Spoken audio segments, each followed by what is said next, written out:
We are a little bit late, but still more or less on the time. Your Magnificence, Rector of Vilnius University, dear distinguished guests, colleagues, friends, and other attendees. I am Jurgita Verbickienė, professor of university and the head of the only one in Lithuania university-based Center for History of East European Jews in Lithuanian academical landscape. And today, that matters most, I am one of the organizers of this conference and I will lead today evening. We are about to beginning, and I truly hope that these 3 days will be filled with the meaningful conversation, the sharing of ideas, and sense of togetherness. Alongside the academic program, we have prepared events for the wider public exhibitions, book presentations, and a few surprises that we haven't yet revealed. Because this is not just birthday, it's the 100th, and we hope it will inspire a deeper understanding of the YIVO. So, let's begin. I would like to invite His Magnificence, the Rector of Vilnius University, Professor Rimvydas Petrauskas, to deliver a welcome address.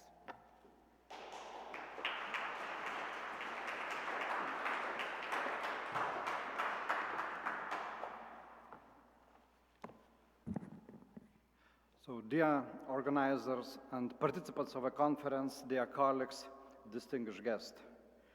In his Nobel Prize speech in 1980, the famous Polish poet and alumnus of Vilnius University, Czesław Miłosz, identified 3 phenomena of Vilnius: multiculturalism, Baroque, and university.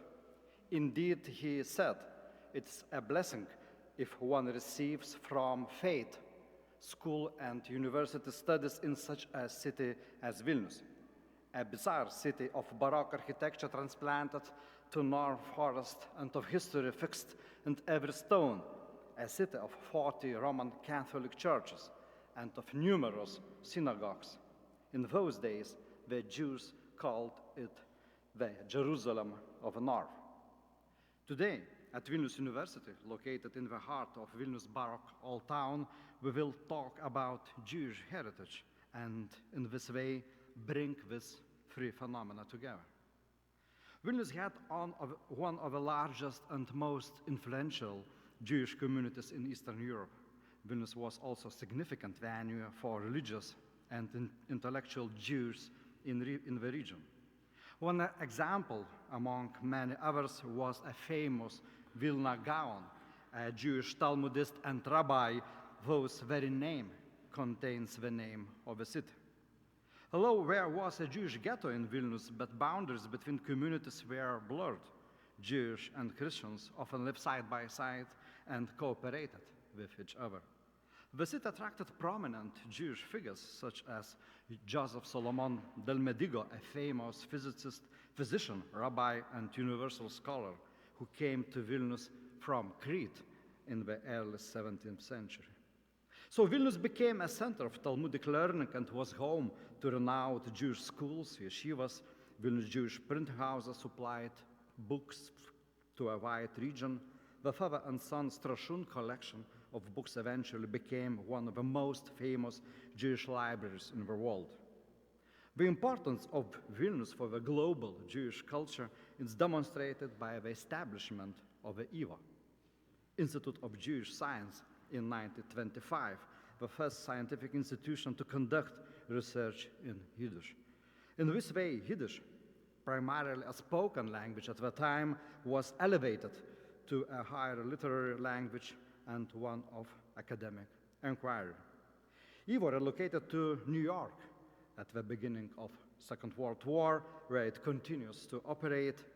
But it's important to note that at that time, at the same time, just before Soviet and Nazi occupations, Vilnius University attempted to address the emerging problem.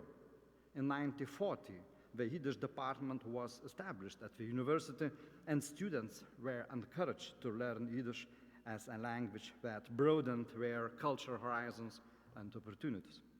This department was headed by Dr. Noah Prilutsky, who was also the last director of YIVO in Vilnius.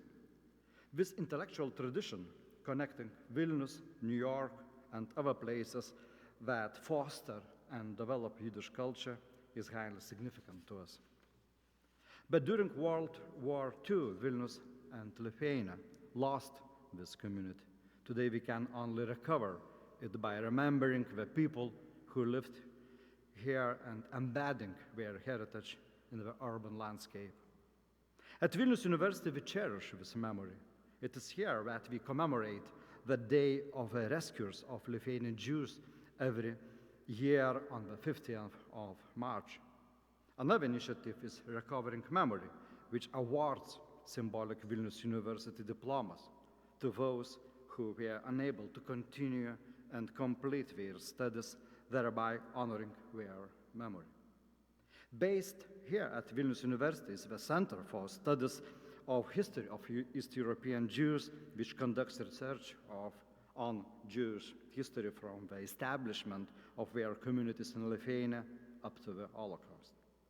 Also continuing our traditions, the center offers courses to university students on Yiddish language and history.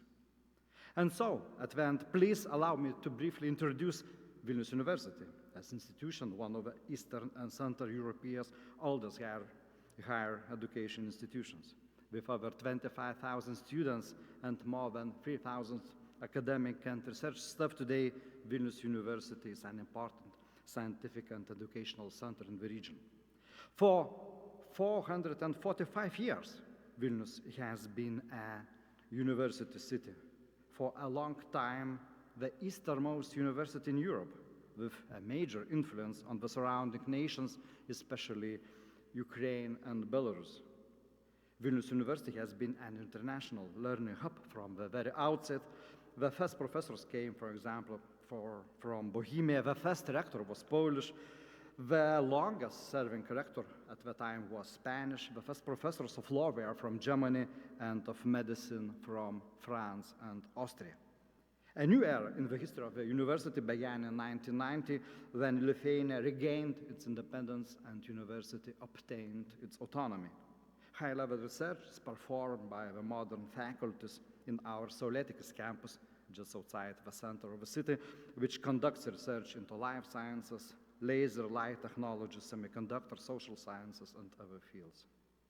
So, Vilnius University is privileged to welcome and host this YIVO conference. So I wish you a successful conference with stimulating papers and discussions. I hope you will forge meaningful networks and create contacts to sustain future cooperation. And for our guest, I wish you an interesting and enjoyable stay in Vilnius at this beautiful autumn days. Please take the opportunity to stop by after the conference and to wander around the old campus of our university, which will celebrate its 450th anniversary in a few years. So thank you very much for your coming and have a good conference. Thank you.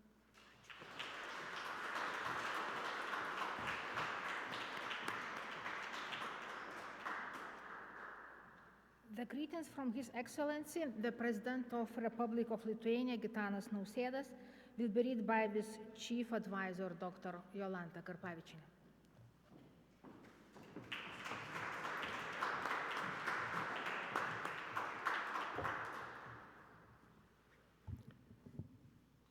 Your Magnificence, Rector of University, Professor Petrauskas, Honorable Executive Director of YIVO, Mr. Jonathan Brent, dear Excellencies Ambassadors, dear Chair of Jewish Community of Lithuania, Mrs. Faina Kukliansky, ladies and gentlemen.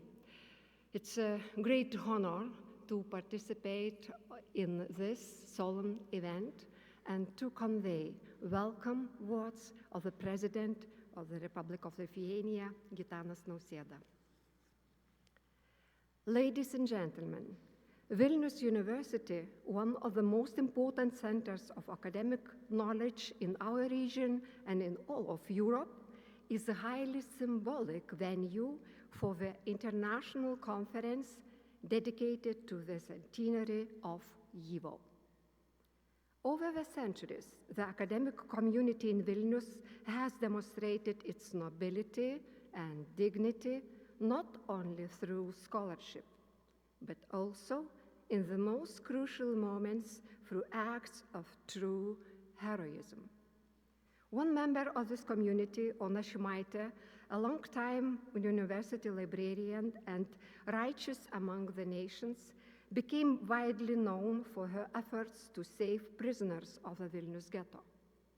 Risking her own life, she also smuggled valuable books and manuscripts for safety. Another member of the Vilnius University community, Antanas Ulpys, whose memorial plaque I unveiled a few years ago at YIVO in New York, also contributed greatly to saving a large collection of YIVO's books and documents from Soviet destruction. This understanding that the cultural heritage of Lithuanian and Eastern European Jewry deserves the deepest respect and must be preserved and passed on to future generations lies at the very heart of the mission of YIVO Institute, founded here in Vilnius 100 years ago. The horrific experience of the Second World War, which led to the destruction of Lithuanians' historic Jewish community and forced YIVO to move across the Atlantic, emphasized the need to preserve and foster the unique cultural phenomena of Litvak heritage, including the Yiddish language. Over time, YIVO Archives and Library became the most important repository of Jewish heritage and a guardian of enduring historical memory. Also important for us here in Lithuania is YIVO's active role in building bridges of cultural and academic cooperation between Vilnius and New York. Since 1990, joint research and digitization project developed together with the institutions of independent Lithuania have helped to preserve and illuminate the Litvak past, presenting it to audience both in Lithuania and also around the world. The title of this conference, which locates YIVO both in Vilnius and in the world, testifies the remarkable success of this century-long project. Rooted in Vilnius, the Yiddish Scientific Institute has grown into a unique phenomenon, an integral part of the world's cultural heritage. Today, YIVO's example inspires us all to continue seeking knowledge, actualizing historical memory, and combating the destructive manifestation of evil.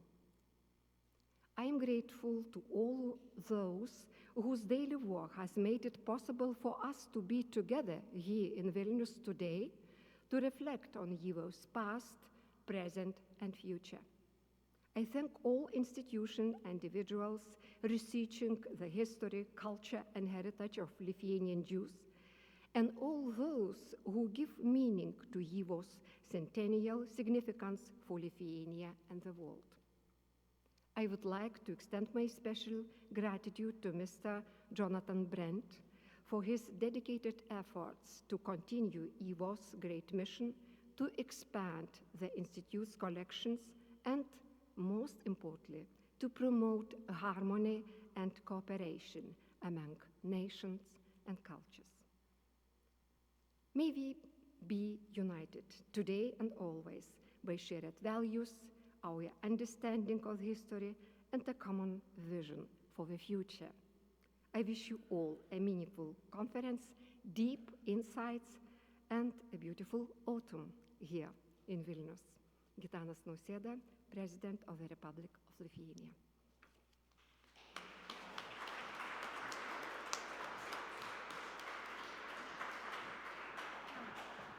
Thank you very much. Thank you very much for the greetings. And I would like to invite Chair of the Lithuanian Jewish Community, Mrs. Faina Kuklansky as well to address to the audience.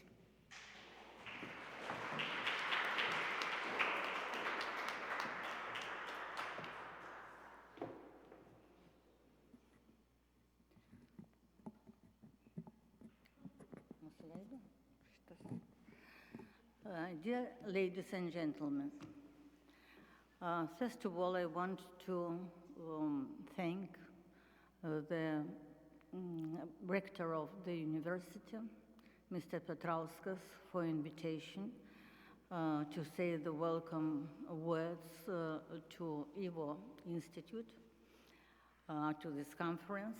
And for me, it's very meaningful, because it shows the relationship of the Jewish community with YIVO, and in spite of the situation that we do not have today such quantity of Jews as it was before the war, but those who stay here, who live here, I think that I will be right if I tell that our Jewish community is very happy for this invitation and this sign of collaboration with the YIVO Institute. You know, when I'm thinking about YIVO, I always thinking about I can do a parallel between YIVO and Jews who were living here before the war in Vilnius, about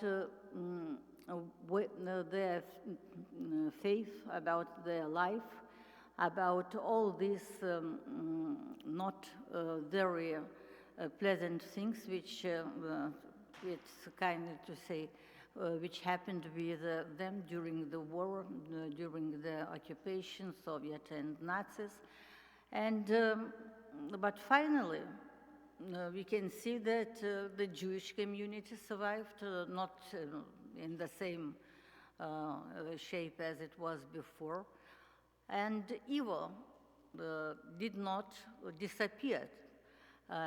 It's an active organization which are working in New York, and therefore I have all the time such a sense that the life of Jew here in Vilnius and the history of YIVO is very close. And you know, it is not a museum, it is an institution which is responsible for research of Jewish culture, folklore, and so on. But then I am in YIVO, and I look at artifacts, and then I listen the musicians playing. I have this very good feeling, really Jewish feeling. You can feel yourself that somebody in the world so actively is researching Jewish culture. You can be sure that it will not be forgotten. And that makes me very, and especially with Yiddish language, which unfortunately I don't know how many people are speaking here in Lithuania. So promoting the Yiddish language is very meaningful for us. And I think that, and I want to thank the people who are working in YIVO. We are in close relationship with them. But mostly I want to thank Mr. Jonathan Brent, who is really not only a scholar, but a good manager. And under his management, YIVO Institute became that what we have today, except that with Jonathan you can create plans, because you know that it is not only conversations, but it will be done. So it is a very big pleasure to work with YIVO. You can realize the the plans which you have. So thank you, Jonathan, really, for this your feature, that you are not only talking like a lot of our officers, but you are doing, and that is very important. So thank you.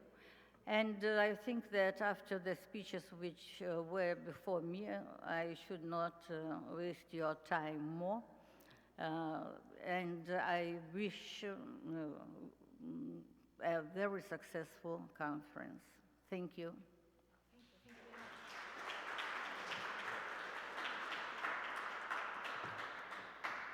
Thank you.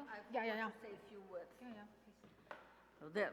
That's what I was thinking all the time, that it is our obligation to talk more about YIVO. Because if you go to the street and ask what is YIVO, nobody will know. And I'm not sure that the students of your university knows. You see, there are some people who are, even on Sunday in the good weather, are coming here to listen to the conference. But we have more and more to talk about YIVO, so that the children would know the history, because it's really a very precious institution which is working with Jewish culture. So it would be, I think, a good idea to include at least something about YIVO in the curriculum of the schools, in the program of history, to explain people, children, what is YIVO and what was Vilnius before. So, thank you.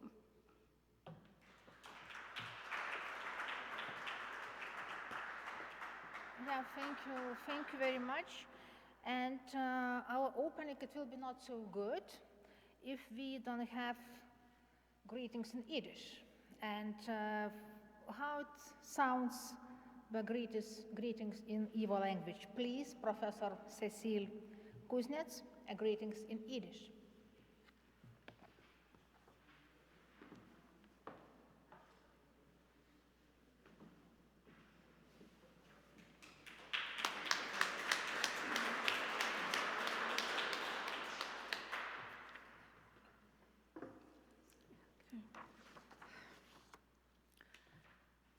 Teure collega's und Chosheve Gäste.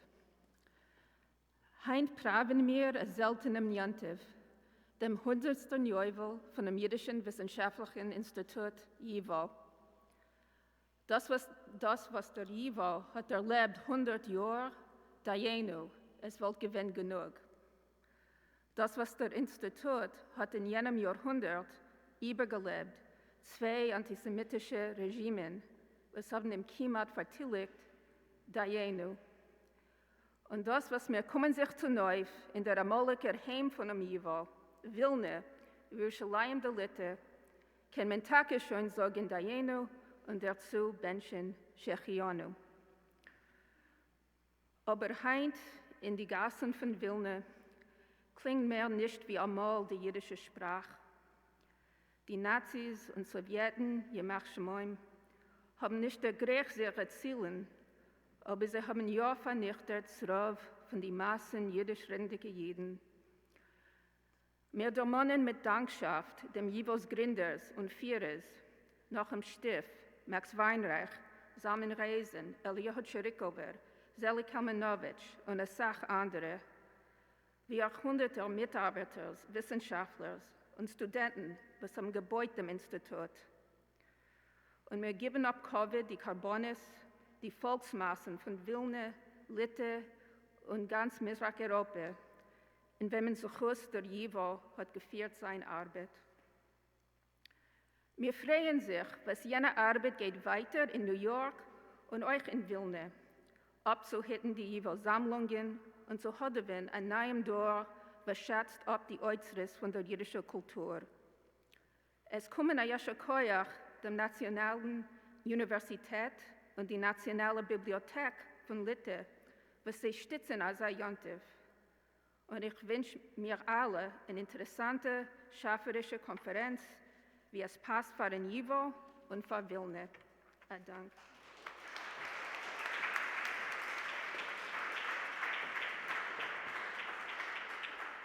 Thank you, Cecile. Yeah, so it's probably one of the first time this speech was pronounced in this beautiful room. And now is a perfect moment to express our gratitudes for the opportunity to gather and commemorate this important anniversary. Our heartfelt thanks goes to the sponsors and the host of this event, Vilnius University, and its faculties, philology and history, which have taken on the major financial and organizational responsibilities.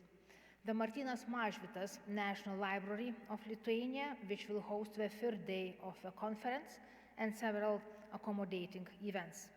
The Emanuel Ringelblum Jewish Historical Institute in Warsaw for their generous financial support, as well YIVO New York and YIVO Buenos Aires, and last but not the least, Lithuanian Culture Institute.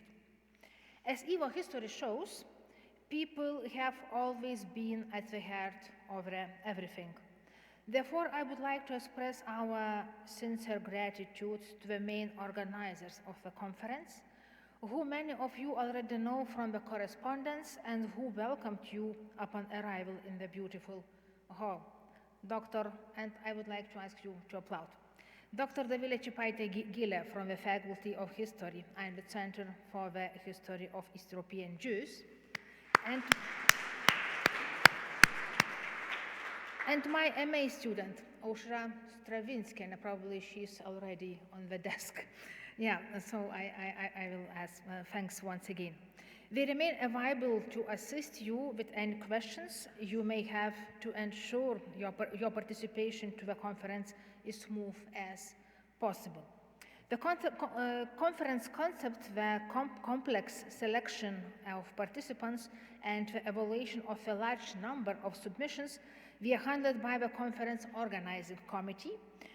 Its composition is public and listed in the program, so I will not list here all of these prominent professors. I am deeply grateful to all of you and to each of you individually for your contribution to the success of this conference. Special thanks to the Faculty of History Administration, to their support and collaborative spirit in resolving many small but very important matters. And right now, it's my big privilege and honor to announce a keynote of this conference and to invite the Executive Director of YIVO, Dr. Jonathan Brandt, to deliver his presentation with the title, YIVO Commitment to the Future, New York, Vilnius, and Beyond. Dear Jonathan, the floor is yours.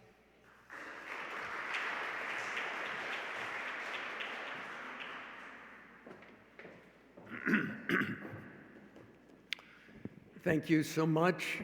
Thank you to the organizers. Thank you to all of you who are sitting here. Without you, this would not have happened. But especially this conference would not have happened had it not been for the rector of Vilnius University, Professor Rimvydis Petrauskas, who understood immediately when we spoke the significance of Jewish history of Lithuania in its wider context. And of course, to Professor Jurgita Verbickienė, a deep, heartfelt thanks. And to her team, her excellent team, who piloted this conference into being and assured its academic excellence. To Aušrina Zilinskienė, Director General of the Martyno Mažvydo National Library, who has been a constant source of support and goodwill. And to the remarkable Lara Lempertienė, without whom this conference and YIVO's work in Lithuania generally could not have prospered. But a special thanks goes to Faina Kukliansky, without whom it is possible I would not even be standing here, because of her early help in ensuring that I met the right people at the right time, and with her support was able to make a case to the Board of Trustees of YIVO Institute in New York City. Others at this conference will speak in great detail about YIVO's legendary history in Vilnius, its rootedness in this magical city of Jewish energy and creativity and accomplishment, what catastrophes befell it, how it survived, and how it developed in America. My task today is to speak about YIVO's present and future, and I should say, this conference has been organized in such a remarkably fine way. I pledge that every centennial conference we have should take place here at Vilnius University. So in 100 years, your Gita, you must do the same. My task today is to speak about YIVO's present and future, divided from its historical home by the Cold War, geography, and generations of those who have forgotten its home, yet not uprooted from it in a world vastly different from 1925 Vilna, Poland, yet essentially connected to the founder's vision through years of significant turmoil and evolution over 85 years into an American institution. Max Weinreich and the other founders of YIVO understood that YIVO would serve the Jewish people and the community at large, in addition to serving Jewish scholarship. YIVO had obligations to both. Today, I will take some time to discuss how YIVO is managing this dual role, both in America and abroad, and how we envision the future of our activities and commitments. A bit of background. When I got to YIVO, and because this is such a serious conference, I am going to say some serious things and not simply glide over some of the difficulties of the past, and I hope you will forgive me for that. When I got to YIVO in 2009 from Yale University Press, I made a point of meeting with heads of foundations, potential major donors, and potential partner organizations, as well as scholars. One scholar who had worked at YIVO for over 40 years told me that he would like to be buried at YIVO, but he would never set foot in the institution again. Others said it was moribund, little more than a repository of significant documents. More than once, I was told by possible donors that they remembered YIVO from their father or grandfather, but had assumed it no longer existed. More than once, I was told by other institutions that the primary role of YIVO was simply to provide documents for their institutions. That is, to be nothing more than a passive repository, a kind of Home Depot of the Jewish past. More than once, I was told that the person I spoke with had never heard of YIVO at all, or considered it a detestable Bundist institution of no contemporary value. More than once, I was asked why I left an institution with an endowment of more than $9 billion, a very nice house in New Haven, Connecticut, a good position, the prospect of my children's education being paid for a nearly bankrupt, backward institution with as many problems as archives. But I took the job. In an effort to stimulate interest in YIVO among the Soviet Jewish community in New York, I invited a group of about 15 Soviet Jews, all in their 30s, to an exhibition of materials concerning Russian Jewish and Soviet Jewish history. And while some of the group expressed mild interest, I remember vividly one young man who said to me, "Mr. Brent, this is all very interesting, but with all due respect, what do these pieces of paper have to do with me?" I found pretty much the same reaction among many in my own family and among most of the Jewish people I knew whose families had been here for generations and lived comfortable, middle-class American lives. So there was a big job to do. Max Weinreich once remarked that YIVO in America will become even more necessary to its Jewish population as time goes by. I believe that that is indeed true, if not completely in the way Max Weinreich envisioned it. Indeed, after about 6 weeks on the job, in a moment of unguarded expansiveness, the then chairman of the YIVO board, who was also chairman of the board of the Center for Jewish History, where YIVO at present makes its home, confided that the plan and expectation of many of the most powerful people on the board at YIVO, including, I believe, himself, was that YIVO would go bankrupt in maybe 3 to 5 years. The board would lose interest and all of its collections would be transferred to the Center for Jewish History. That is what the future looked like when I got there. A bit later, he called me up to say that we might not have enough money to pay salaries that month, and what did I intend to do about it?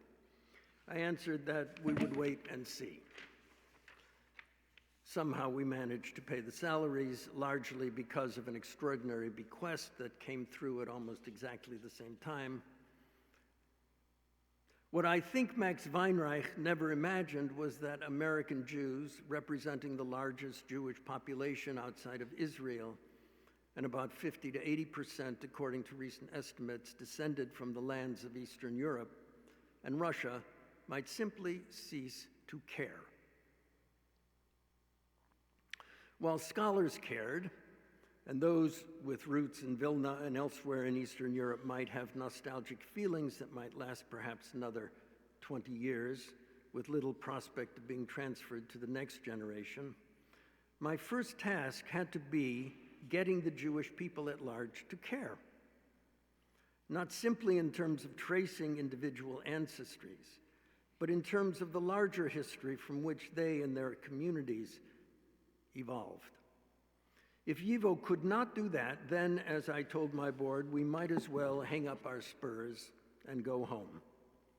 Give the collections away as remnants of a dead past. So how to do it? And I'll indulge in a bit of history here. I had spent almost 20 years, as some of you know, working in the archives of the former government and state archives of the Soviet Union in Moscow in the 1990s. At a time when the rule in publishing was, quote, archives do not sell, and nobody wants to read archives. I persisted, however, because I thought that these had particular importance in world history. Archives concerning the Great Terror, for instance, the history of the Gulag, Soviet espionage in the United States, the Katyn massacre, the Kirov assassination, Stalin's war against the peasantry, the beginnings of the Cold War, etc. In the end, we published nearly 30 collections of documents, translated in full, contextualized, and analyzed with accompanying scholarly commentary. While none sold fantastically well, all without exception were fantastically reviewed in every major newspaper and magazine in America, from the New York Times to the New York Daily News, which ran the headline after one of the books was published, quote, "New book says Reds really were under beds." Senator Daniel Patrick Moynihan organized a special conference in Washington, D.C. to present publicly and discuss the findings of another book. Some of the books were serialized. Several documentary films were made. In short, they had an impact. Books examining secrecy in American life, the Doctor's Plot, the liquidation of the Jewish Anti-Fascist Committee, the Venona documents on Soviet espionage in the United States, the Rosenberg case, the Alger Hiss case, all of that came out of publishing documents. I knew that archives could awaken an interest, therefore, that might exist only in a subliminal way, well below the level of consciousness. That is, you know something, but you don't think about it. My Annals of Communism project proved that documents can cause you to think. That's what I wanted people to do, to think. It seemed to me that the same situation might obtain with the YIVO collections, namely, that most Americans think they know their family story or the story of the Jews of Eastern Europe because they went to Fiddler on the Roof or read The Chosen or, God help us, Eichmann in Jerusalem, subliminally suspecting or fearing that there's more to the story, but lacking the provocation of primary materials to give the matter any further thought.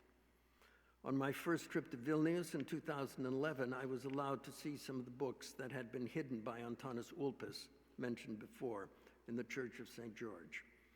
What I saw and felt convinced me that these orphaned, tortured manuscripts and books, many of them torn apart, crumbled, and decayed, held a vast story, as compelling as any I had ever encountered.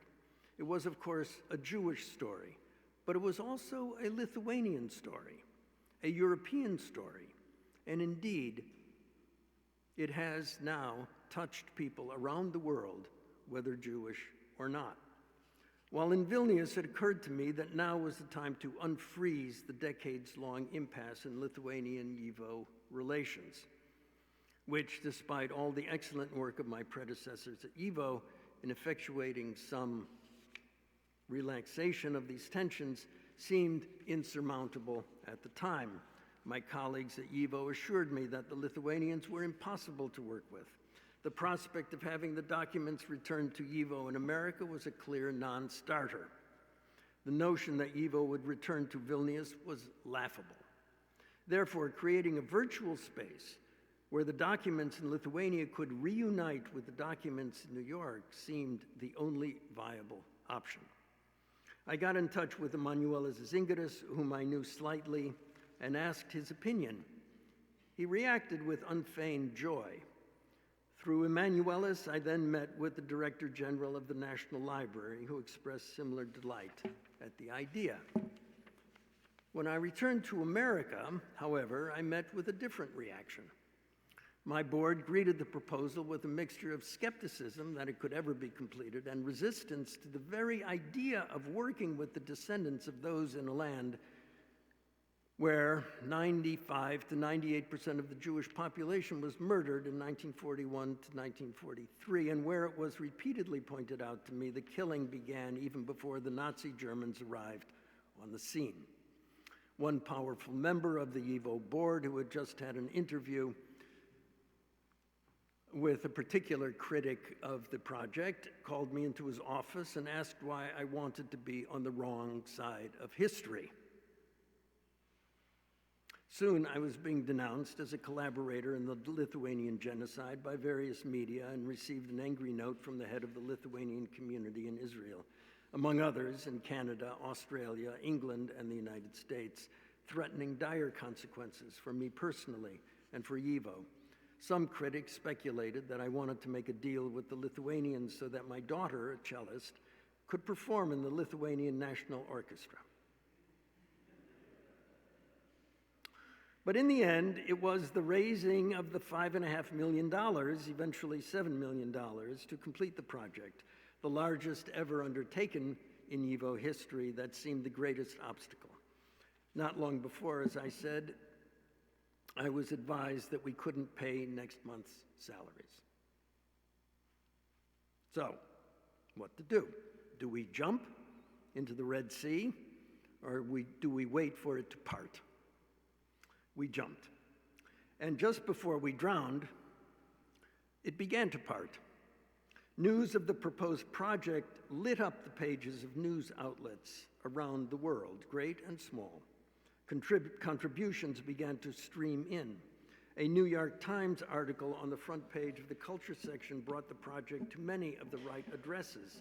And in the end, we raised the funds, developed the staff in the archives and library that could finish the project on time and on budget, and put approximately 1.5 million documents online in 2022 with the help of the National Library of Lithuania. My point in retelling this, and believe me, there's more, much more, is to demonstrate that this project, that is, the project of discovering a lost world of archives, and through the archives, people, places, events, faces, sounds, language, a whole lost world, it reawakened a much greater interest in the history of YIVO and in the world it came out of than anyone I knew could have imagined. But it also led to numerous other projects and possibilities, many of which we still explore today. Since the 1.5 million documents were put online in December 2022, over 750,000 people around the world use these materials annually. Let me put this into perspective for you. When I arrived at YIVO in 2009, and to this day, approximately 5,000 to 7,000 individuals use YIVO's bricks and mortar reading room for research annually. Therefore, the digitization of these materials has resulted in a 1,000% increase in usage. At the same time, there were repercussions in our public and educational programs. In 2009, our summer Yiddish program had between 40 and 50 students. Since 2022, we have had approximately 90 to 100 students, both online and in person. However, YIVO's adult Yiddish classes over the same period have gone from the 10 or 15 students that we would have annually to now over 100 students per semester. In 2009, if we got 100 people to come to a public program, we considered it a modest success. Today, an average program online and in person can get 200 to 500 people, and our follower base on YouTube has reached nearly 100,000 people around the world. That is called impact. And that is because of the YIVO Vilniuje Collections Project. And that is thanks to so many of you in this room. As a result of the Vilniuje digitization project, numerous additional projects began, such as the online museum. The first exhibition is based on the autobiography of Bebe Epstein, a 13-year-old girl born here in Vilnius, that was saved first by the Paper Brigade, which most of you know about, and then by the Lithuanian librarian Antanas Ulpis. And it was discovered in 2017 in the National Library of Lithuania. The exhibit has been translated into Lithuanian by the Lithuanian government, and this past June, a colleague and I came to Vilnius to meet with 40 Lithuanian teachers in order to demonstrate how to use it in their classes to teach Jewish history of Lithuania and the Holocaust. In the wake of the digitization project, YIVO and Vilnius University have initiated a partnership that has resulted in students from the university taking Yiddish courses from YIVO's summer program online for credit. And we are very proud of this, and we use it as a model for other partnerships with American institutions. Through this, YIVO's relationship with the university and Jurgita has deepened, and one result is this conference.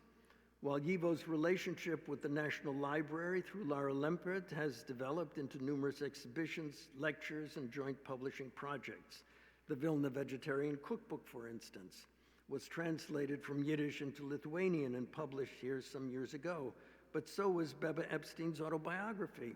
And through the work of Mindaugas Kvitkauskas, who is with us here today, the diary of Yitzhak Rudashevsky also has been published, and more will come. Through the good offices of Emanuel Zingeris and Liudas Mažvydas, YIVO made a presentation at the Lithuanian delegation to the European Union in Brussels on the history of YIVO and the Jewish civilization of Eastern Europe, something unimaginable just 10 years ago. Closer to home, the recent publication of Chaim Grada's Sons and Daughters, a novel set here in Vilna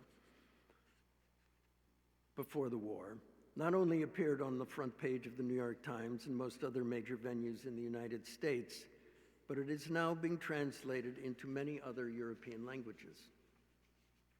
Just as Vilna was the birthplace of YIVO, I believe it is not too much of a stretch to say that Vilnius has been the site of its second birth.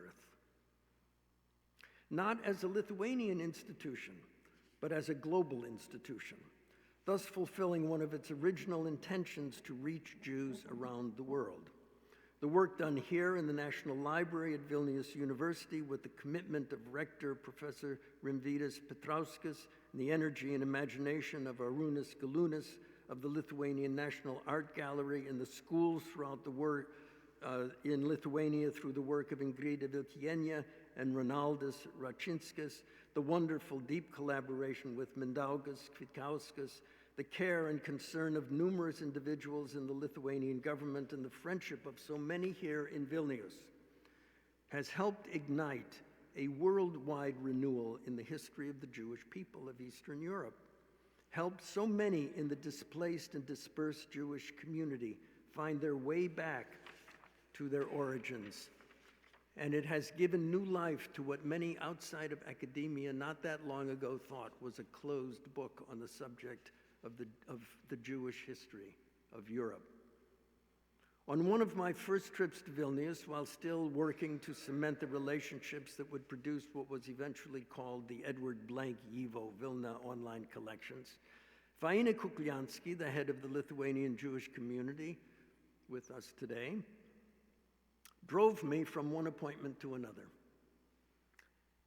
at her own expense. At one point I said to her, Faina, why are you helping me like this? She said, I'm not helping you. I'm helping myself. I have thought about that. Today I would say that in helping YIVO, Jews all around the world are being helped. Today, Faina remains a key figure in the growth of YIVO's plans, again as a direct result of the original digitization project. YIVO received a major grant from a member of the Pritzker family to build what we call the YIVO Learning and Media Center. It consists of a small sound studio where one can also view YIVO's video collection, a library, a classroom, a place for viewing YIVO's vast collection of posters, and what we call a magic wall with a map of the Pale of Settlement, in which every town, shtetl, city for which YIVO has collections is marked with a dot. When the dot is pressed, YIVO's photographs and documents appear. School groups from Columbia University to the Frisch Yeshiva, community groups, Jewish and non-Jewish from around the New York tri-state area and the larger region have come many more than once for classes that are designed in coordination with the teachers using facsimiles of original documents. And I would like to, if I can, figure out how to do this.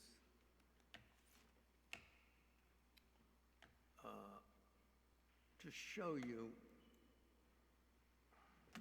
how to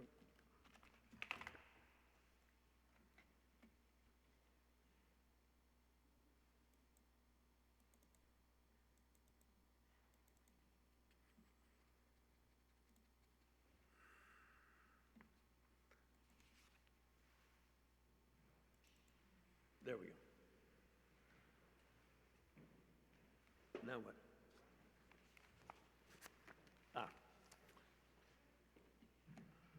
And let's see, how do I move?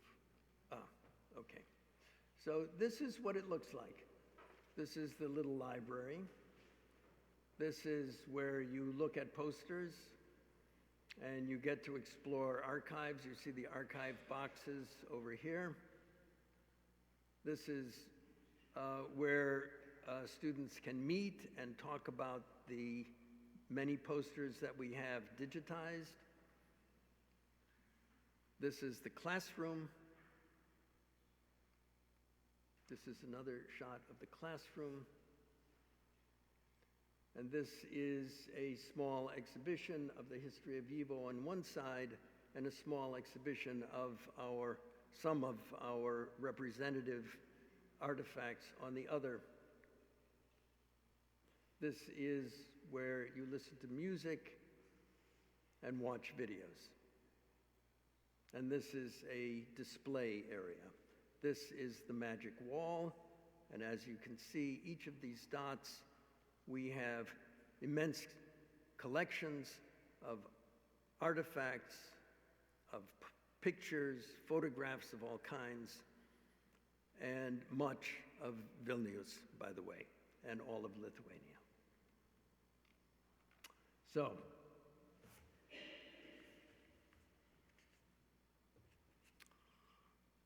on one of my first, today Faina remains a key figure in the growth of YIVO's plans, and I have shown you this little bit of the Learning and Media Center.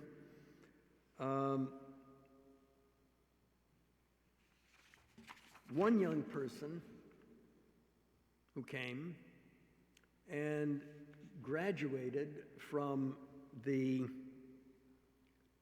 documents that were shown to her here to actually going to the archives and then looking at the originals. She said this to me, that when she touched physically one of the original documents, it was as if an electric current ran through her body. It was the same electric current I felt, I must say, when Lenin's party card was taken out of a drawer in the Central Committee archive in Moscow and put into my hand. In fact, I didn't want to touch it.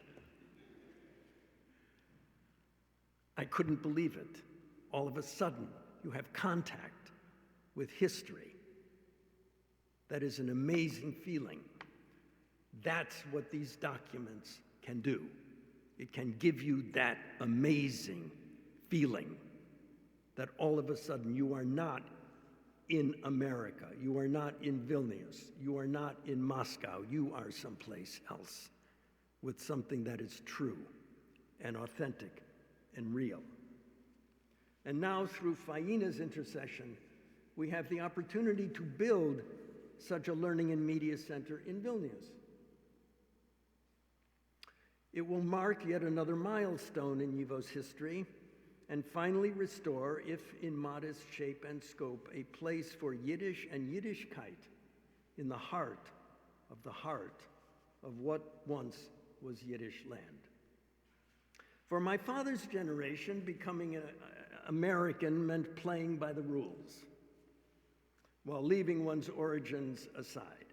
In mine, it meant just basically fitting in to American life, which seemed easy enough to me growing up because Jews played such a prominent role in shaping post-World War II political, social, and intellectual life in America. For my children, it's a different story. Conditions today are quite different, especially after October the 7th. The post-Holocaust lid on anti-Semitism has been blown open around the world, as we know.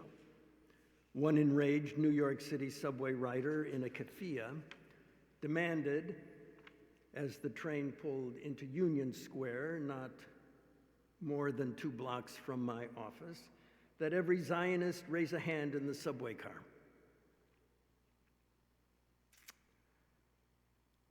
It was only a step or two away from my office, but it was also only a step or two away from the accusation leveled by Stalin's chief interrogator during the Doctor's Plot of 1953, who said, all Jews are potential Zionist enemies of the state. The New York City subway rider in his keffiyeh never read the KGB protocols of the Doctor's Plot, but then he didn't need to. The future of YIVO depends on facing this new, but old, situation in the modern world, not in terms of combating anti-Semitism or working out strategies of resistance or survival. That's for other people to do. Our job is to ensure the continuity of Jewish culture amid radical disruptions, if not ruptures. What this means is the building of a confident and strong Jewish identity in our children. To do so, they need more than Fiddler on the Roof, some recordings of klezmer music, or, as I said before, God forbid, Eichmann in Jerusalem, or trips to a synagogue twice a year. They need that electric current that young person felt at YIVO, and that only the YIVO archives can restore. The most stunning, and I should add, unplanned element in helping YIVO find its way toward expanding both knowledge of the collective Eastern European Jewish past and of inciting people to care about it was the decision to go forward with our Lithuanian partners in the digitization project. And for this, I am forever grateful to my Lithuanian friends. I can tell you, as the criticism rained down on YIVO from all corners, there were very few people who stood up. Sam Kassow was one, but very few others who stood up to defend this project. But my friends in the Lithuanian government did. Faina did. Emanuelis did. And others. Now this project is known as the Edward Blank YIVO Vilniuje Online Collections. The intersection of a great historical undertaking that combined technology, worldwide access, the discovery of a lost world was intellectually and morally compelling. But the addition of large sums of money necessary for the undertaking helped many who might otherwise have been indifferent come to value what others valued, and thereby come to appreciate YIVO and the great story these archives can tell of the paper brigade's extraordinary courage to hide materials from the Nazis, and then of Antanas Ulpas's rescue of the hidden documents and books from the Soviets. The story of survival has come to be something of an example of why history matters at all. It matters because people care about it. Today, as I said, some 700 to 750,000 individuals use these digitized materials annually from all over the world and from all over the United States. And I am reminded here of the beautiful story in Ansky's Dybbuk, in which the stream from one end of the world searches for the heart at the other. And, quote, if the heart of the world does not see the stream for even a moment, it dies. Today, American Jewish life is in danger of losing that connection of heart and mind. YIVO's task is to ensure that this connection is never lost, that the one never loses sight of the other. And it is our conviction that this unification is today the core of our mission, when both heart and mind have been so terribly wrenched apart by so much that has happened both abroad and at home. Can there be a renaissance of Yiddish today as a subject of study? The answer is yes. As a living language of daily use, only generations from now will we know the answer. Can there be a renaissance of Jewish identity in the modern world? YIVO's answer is resoundingly yes. The renaissance we envision is not one along narrow or one-sided religious, nationalistic, linguistic, or political lines, but takes its start from what one of the early YIVO enthusiasts, Arkadiusz Kahan, who eventually became a distinguished economic historian at the University of Chicago, once wrote about, and what he called YIVO's glorious indifference. I love that phrase. It's very Buddhistic. By this, Kahan did not mean that YIVO was indifferent to the fate of the Jews. By no means. Or had no perspective on world affairs. Rather, he meant that YIVO had a vision of wholeness, indifferent to the many deviations and varieties of Jewish experience and belief. That indeed was the basis for YIVO's collection habits, which produced the astonishing breadth and depth of YIVO's present archives. But it moreover reflected YIVO's vision that everything mattered. The autobiography of a 13-year-old Beba Epstein, whom nobody knew except her parents, was as worthy to be saved in the wreckage of the Nazi catastrophe as the Pincus of the Gauensklois. The obscenities of the marketplace, of the apple sellers of the marketplace, were as worthy of being recorded by YIVO and collected as were the works of Sholem Aleichem. Free of sectarian, religious, or political advocacy, as much a home for Hasidic nigunim as for the songs of the Yiddish theater, for Bundist organizing as for Zionist aspirations. The YIVO Online Collections project unlocked much of this for a global community, as it unlocked YIVO's ability to continue its digitization of other major archival collections. Today, we are completing digitization of the archive of the Bund and the archives of all other associated political movements in Europe and Jewish political movements in Europe and America. When finished, approximately 3.5 additional million archival documents will be added to the 2.5 already online. The Bund project will be followed by the digitization of our complete Landsmannschaften collection, another 3 to 4 million documents. Some 5 million pages of Holocaust materials have been recently put online as well. Degree granting, accredited master's degree program. You might ask, what are we doing for the scholars? A degree granting, accredited master degree program in Yiddish language and civilization is now underway with Bard College as our partner, and we hope that the accreditation process will be completed in another 2 to 3 months. This is a step that YIVO envisioned taking 100 years ago. Partnerships with Carnegie Hall, the Smithsonian Institution at 92nd Street Y, Columbia University, Vilnius University, Monash University in Australia, and now with Ben Gurion University in Israel, the National Library of Lithuania, but also the National Library of Israel, all mark a splendid coming of age of YIVO in America, even as we look back with pride and humility at our origins in Vilna. Thank you very much.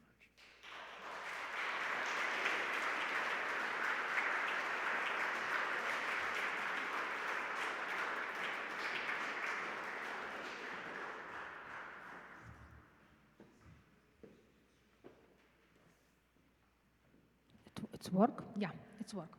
Okay, right now, as a promise, we have some surprises. It's not announced surprise, and it's a small gift to all Yiddish readers, speakers community, and as well to whom not speak and not read but like to do in Yiddish.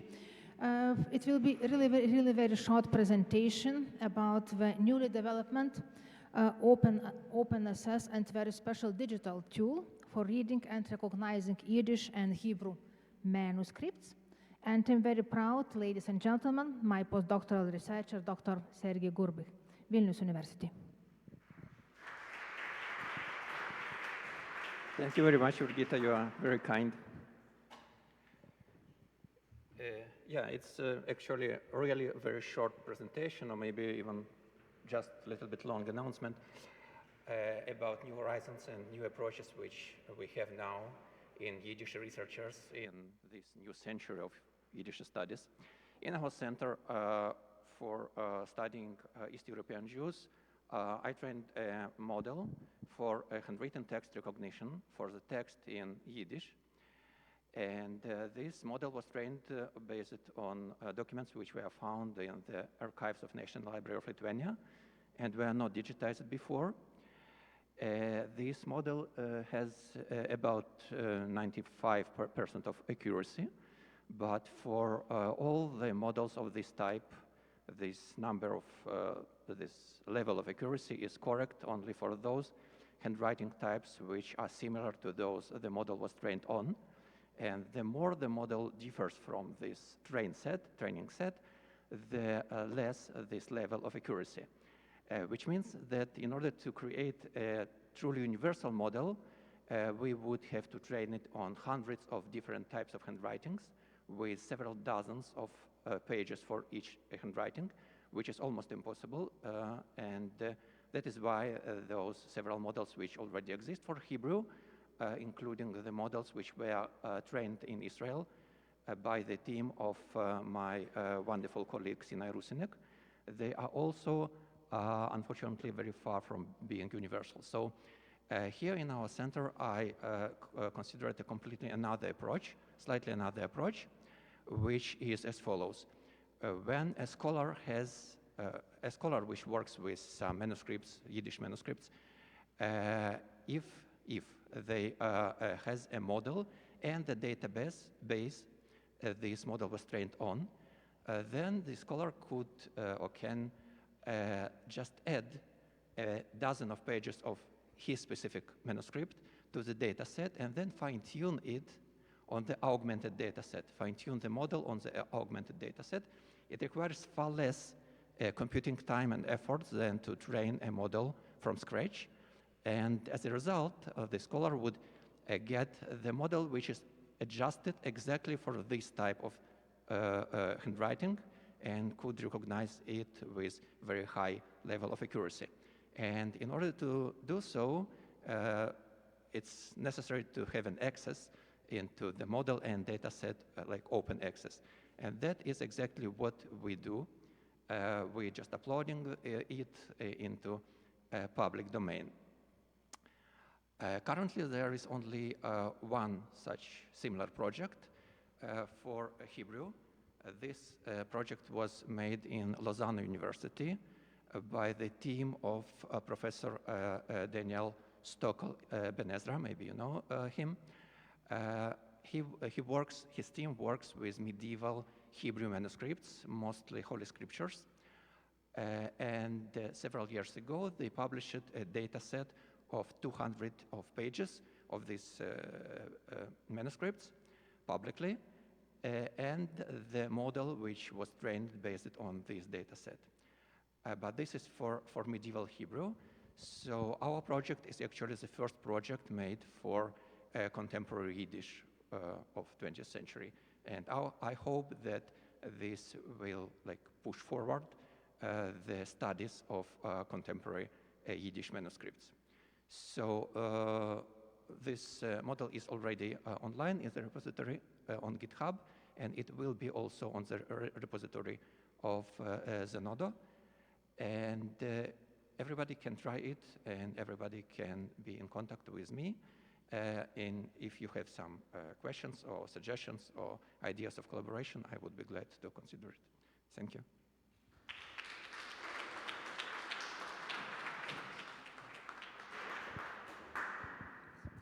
Yeah, and right now it's time to the real work. And I would like to participants on the opening panel discussion with the title YIVO at 100, Major Themes in the YIVO History, to come up on the stage. And I would like to invite the moderator, Justin Kami, Smith College, and the panelists, Cecile Kuznets, Bard College, Kalman Weiser, York University, Sylvia Hansman, YIVO Antrief, Michal Trembach, Emanuel Ringelblum Jewish Historical Institute. Given that I'm moderator, and given that we've had a number of talks, I wonder whether everyone wants to stand up for 1 minute just to stretch before we start. Enjoy. I take the privilege of allowing everyone to enjoy.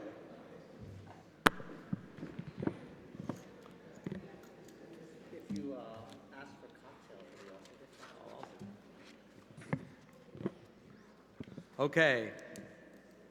We're a little bit behind schedule, so if you could be seated.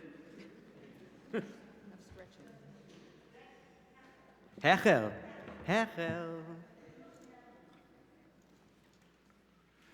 As choshev freund teire chaverim borchoba, heint is a yontif, Konferenz COVID der Jüdischer Wissenschaftlicher Institut da in Jerusalem der Litte. Man sagt auf Jiddisch bis 120, aber 100 Jahre ist euch ein Jäuvel und ein Maseldiker. So I'm Justin Cami. I'm professor of Jewish Studies and Comparative Literature at Smith College. I'm also a limited-time research professor in the Faculty of Philology here at Vilnius University. I'm delighted to moderate this evening's discussion on YIVO at 100. Thank you, Jonathan, for the ways in which you articulated the thrill of the archival turn. I, like Kalman and Cecile and students of my own here and other colleagues I look out on, and as well as generations of students before me and generations of students I know after me, are here today because of the work that we've done with the YIVO collections.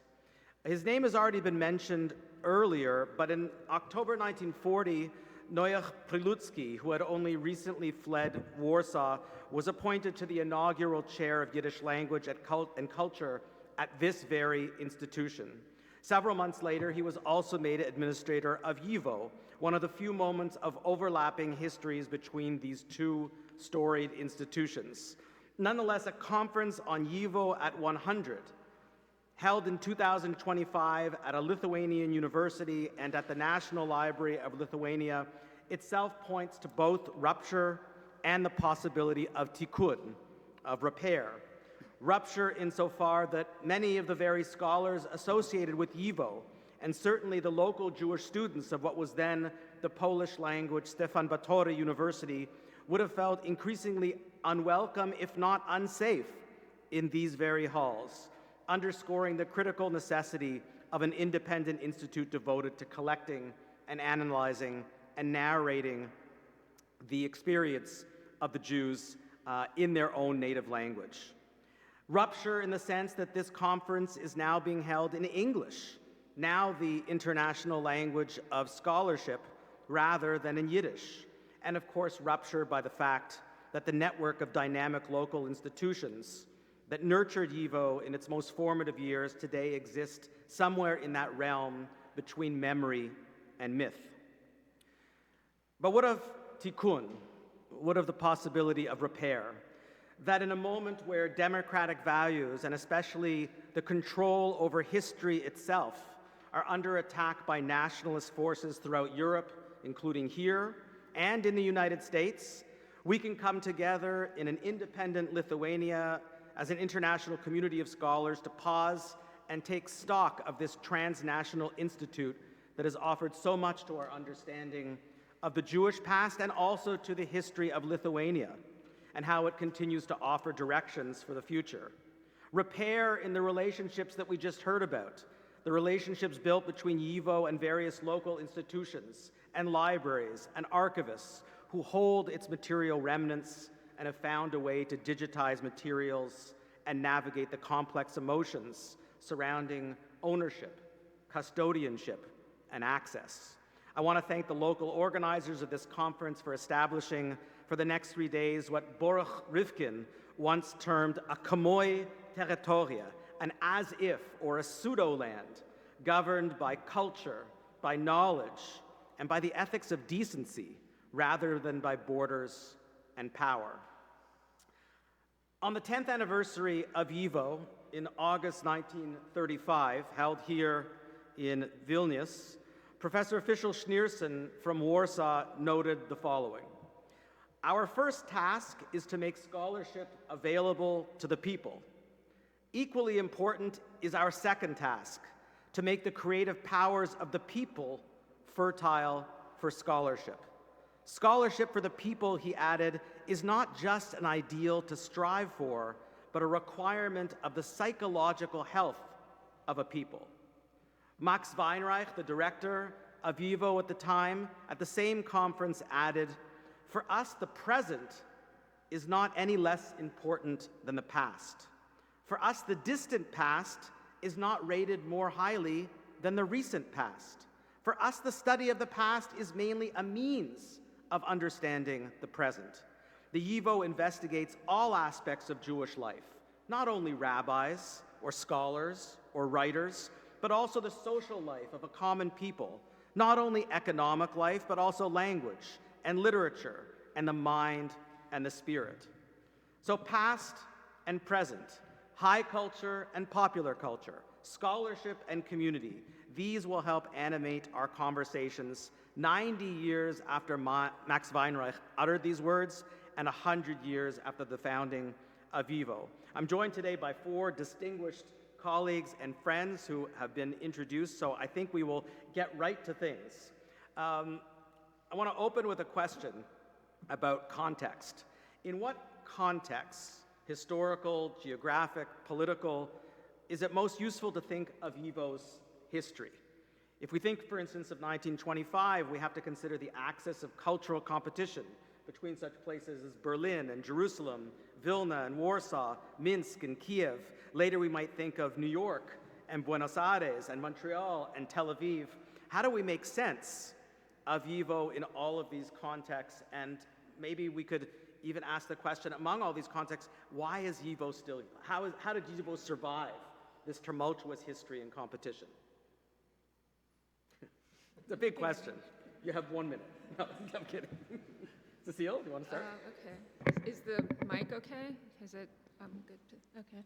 Well, thank you, Justin, and of course, thanks to all of you in the audience and the distinguished guests. So of course, as Justin already indicated, there's many contexts we could talk about. So I think I'll just briefly mention 2 that were, I think, very much present at the time of YIVO's foundings.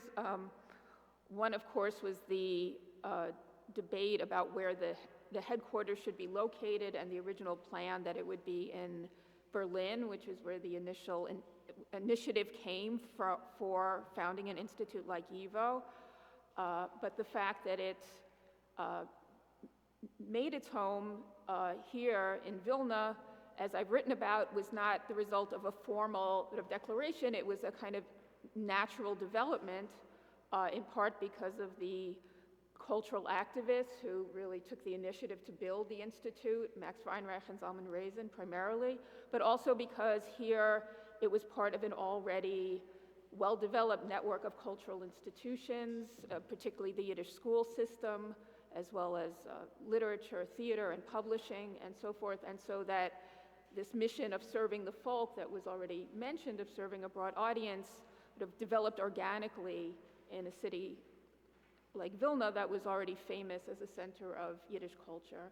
And the second thing that I'll say briefly is, while Jerusalem is often mentioned because, of course, the Hebrew University was founded at almost the same time, I think for the YIVO founders, the model of the Soviet academies in Minsk and Kiev were much more important, not necessarily because they were politically enamored of communism, but because at the time the Soviet government was providing government support for funding Yiddish culture and the culture of all the national minorities in the Soviet Union, including literature, publishing, theater, and scholarship. And for Yiddish-speaking Jews in the diaspora who didn't have a government of their own, that model of government support for their work was very important and very attractive. And they hoped that some more modest version of that could be developed in what was then Polish Vilna. Michal? Yeah, maybe I would like to look at the creation of YIVO in 1925 from the Polish perspective, because it was created in a Polish state at that time. And in the 20s, there were not so many, as maybe none, supporters on political sphere of Yiddish as a language of the Polish Jews. Most of the political parties from Poland, also those liberal and left-wing, did not support Yiddish. They saw it as a gateway into creating a Jewish ghetto. And they wanted the Jews to assimilate, at least those liberal ones. And creating YIVO created a situation in which the language was shown as an important one, as a language of research, as a language in not only the research could be done, but as a language in which also literature is being written, and et cetera, and it's created this connection between those who created the institute, those who were affiliated to it in later years, like Emanuel Ringelblum, for example, who conducted studies in Yiddish and in Polish. So it's created a situation in which the Yiddish language was shown to the Polish public, to the general public, as something that could be seen not as something that belongs to the past, but something that is really present and has a future in the upcoming years. So this would be my answer to your question. I think I made it in 1 minute. Okay. That's great. No, everyone has more than 1 minute. Kalman. Yeah, thank you. This is my first visit to Vilnius. It's a remarkable experience. You can hear me better. My father-in-law grew up in Soviet Vilnius and have his stories, and I've researched much about pre-war Vilnius. But I come from this from the unique vantage point of coming from Canada, which is obviously not the United States, where things look different. Not yet the United States, that's right. And one of the things why I say the unique vantage point of Canada is a country with 2 official languages, and also multiculturalism as a policy of the country. And the things that struck me here in a way that didn't strike me, I mean, I knew these things, but they really struck me in a way when I first arrived here, is the multicultural nature of Vilnius. The 4 languages, at least, I'm including English as an international language, but Polish, Russian, Lithuanian, that are very much alive in everyday life here. How meaningful this was for someone like Max Weinreich and the others he was involved in, which makes Vilnius uniquely suited for the history of YIVO, for what it was trying to achieve in promoting Yiddish as a language of the Jewish future, as not just the Jewish past. But the other aspect of it is the proximity, the size of the city, which everyone knows. Vilna, pre-war Vilnius, Vilna, compared with Warsaw, is a much smaller city with a very different cultural profile of the Jews, but you really understand the symbiotic nature of the Yiddish Gesellschaftlichkeit, the Jewish interlocked Jewish cultural and social organizations here, when you see when Max Weinreich lived and where YIVO was located, and that Max Weinreich's child, Uriel and Gabi, went to school so close, everything was interconnected. People served on the same committees for different organizations. I had this discussion with Shmuel Kasov this morning that people who couldn't get along together on one committee served together on a different committee in the evening. This was possible in Vilna, in a way that wasn't possible anywhere. Yes, there's a mystique about Vilnius that's created in some ways, idealized, but there's something very here that's very different from anywhere that I can imagine YIVO being located. I've just finished a book about the history of YIVO in New York, YIVO in America, and it's quite obvious that this could not have been achieved. YIVO in New York could not have existed had there not previously been a YIVO in Vilna. Sylvia. Good afternoon. I will give our point of view from Buenos Aires. This is my second time in Vilna, and the last time I was here, I found out in the National Library a document that shed light, a totally different light from the one we had in Buenos Aires from the beginnings of YIVO. And it was a letter from the owner of a print shop, a Yiddish printing shop, who sent a letter to Zalman Reisen here in Vilna, saying to him in early 26 that he's sending to him materials because the first idea of YIVO in Buenos Aires was Stützen YIVO in Vilna, helping YIVO Vilna. It was this kind of extractivist idea of archival work, sending materials and sending money from Buenos Aires to Vilna. Zalman Reisen, when he arrived in Argentina for his tour, he said that he couldn't believe how these people that are so poor are sending money to Vilna. And coming back to this, so in 26, there was already a committee sending material to Vilna and raising money. And in 28, after Zalman Reisen is planning his trip, there is the official founding of YIVO. And in that moment, in 29, there is already a debate in the correspondence. YIVO Buenos Aires saying that if you want a continuity of YIVO in Buenos Aires, we need to start leaving the material here, because we need a strong community here, and the material is what's going to do the continuity. And also, huge difference in context is the meeting between Yiddish and Spanish.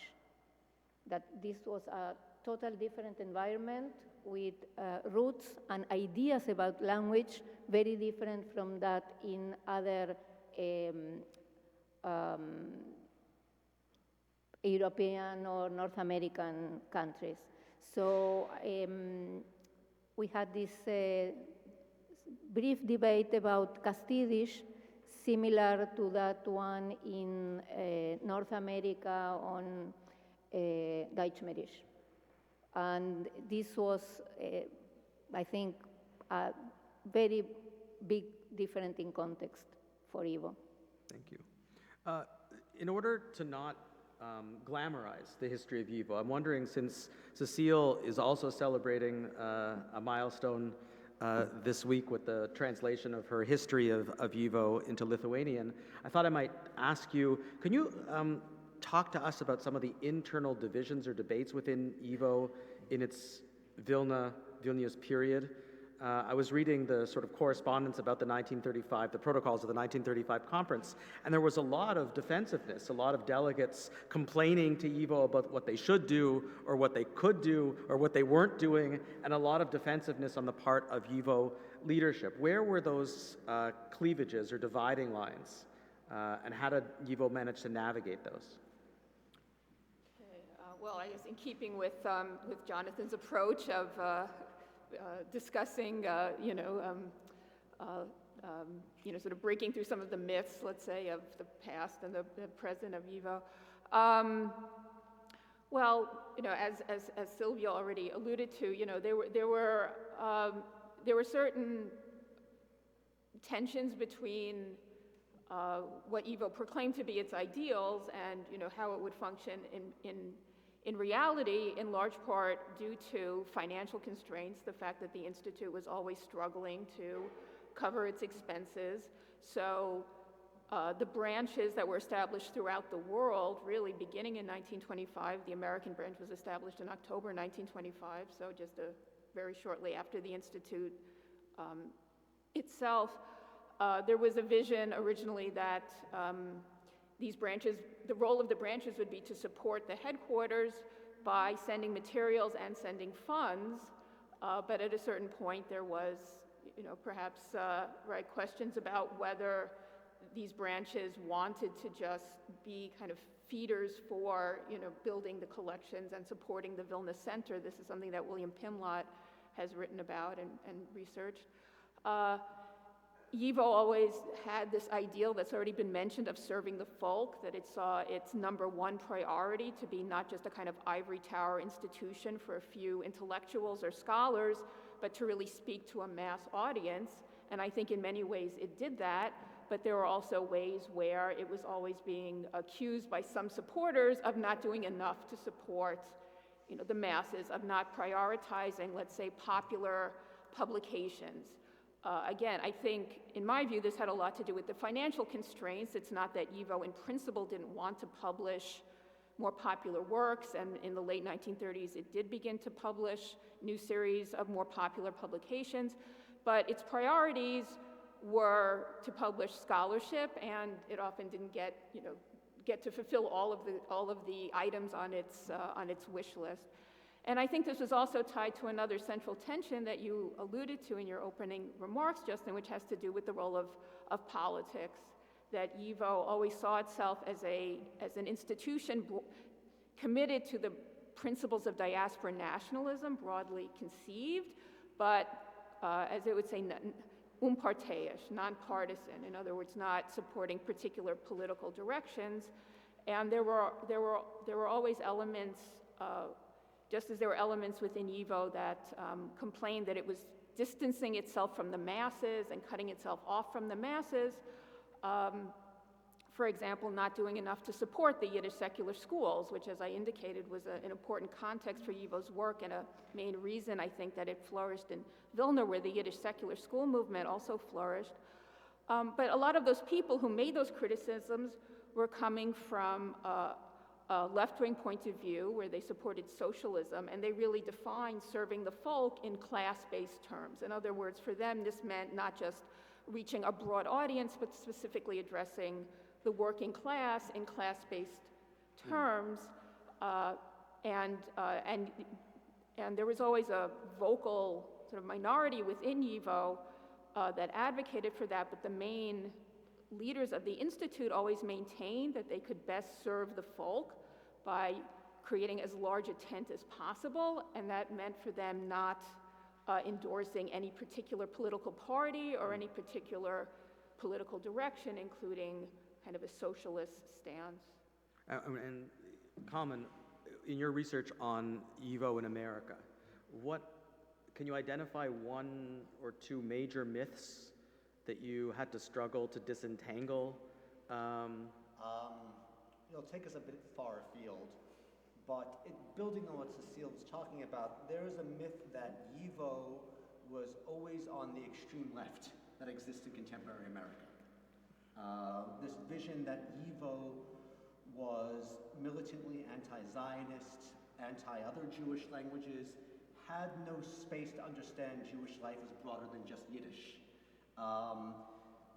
This myth exists to some extent because of, sure, there were the left-leaning tendencies of many groups that were active in YIVO, but particularly you see in the American history of YIVO, how YIVO was open to all of Jewish civilization, how YIVO was interested in the well-being of Jews as a world people, how YIVO, there were many projects that of interest, while it wasn't the major thrust of YIVO, to interest in orthodoxy in America and the Hasidic world. Many things that, for lack of money, that were not completed.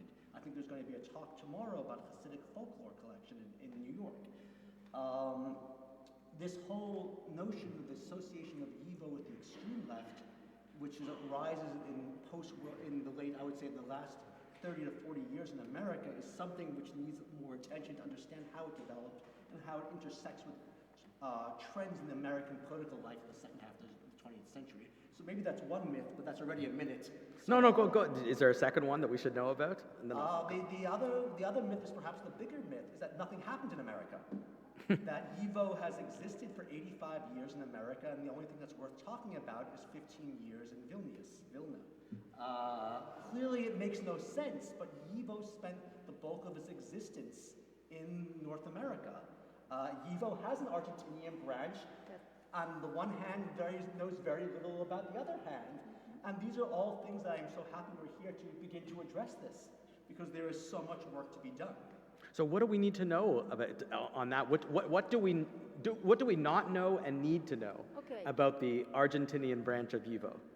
Okay, one of the major leaders of YIVO Argentina, he's from Warsaw, not from Vilna, but he arrived in Buenos Aires because Nomberg told him that in Buenos Aires, Jewish people are committed to Yiddish, and not so in the United States. So he decided not to go there and came to Buenos Aires to do his share in YIVO project. The second issue that I think it was quite debate and a kind of myth for us, probably you are not aware of this debate, was taking the task of publishing, meaning creating new readers, or researching. And the idea of Samuel Rojansky was not to promote research, but to invest in promoting readership. And he took on himself this huge project of 100 masterpieces of Yiddish literature, and in some acts, you can see the debate because the young generation wants a research department and he's against. And regarding of the political aspects, it is very interesting this idea that people in Jewish Argentinians saw YIVO more on the Zionist side, because YIVO had this model of being part of the building of the Jewish community. So even though in the Jewish community there were representations of all the parties, and the idea of YIVO was everybody has its right of being a militant in his own movement or party, but in YIVO we are all non-partidarian workers. So it's interesting that YIVO in Buenos Aires was accused by the left Jewish organization of being Zionist. Wow. Do you have anything that we could add to the question of sort of big myths that we should put on the table about YIVO? Because we'll have very detailed papers over the next 2 days. But no, nothing unfortunately. Nothing unfortunately on this? Okay, we'll come back. I have a question about personality-driven versus mission-driven institutions. So many of us have talked about names. We've mentioned Prilutsky, we've mentioned Weinreich, we've mentioned Raisin, we've mentioned Rolansky. To what extent can we disentangle the history of YIVO as a history of individuals from a history of ordinary doers and collectors and functionaries? And what do we lose when we focus too much on the big names? I know that Kalman is also writing a book on Max Weinreich. So I ask this question because I'm interested in how we write histories that don't focus on great men, but focus on great communities and great people.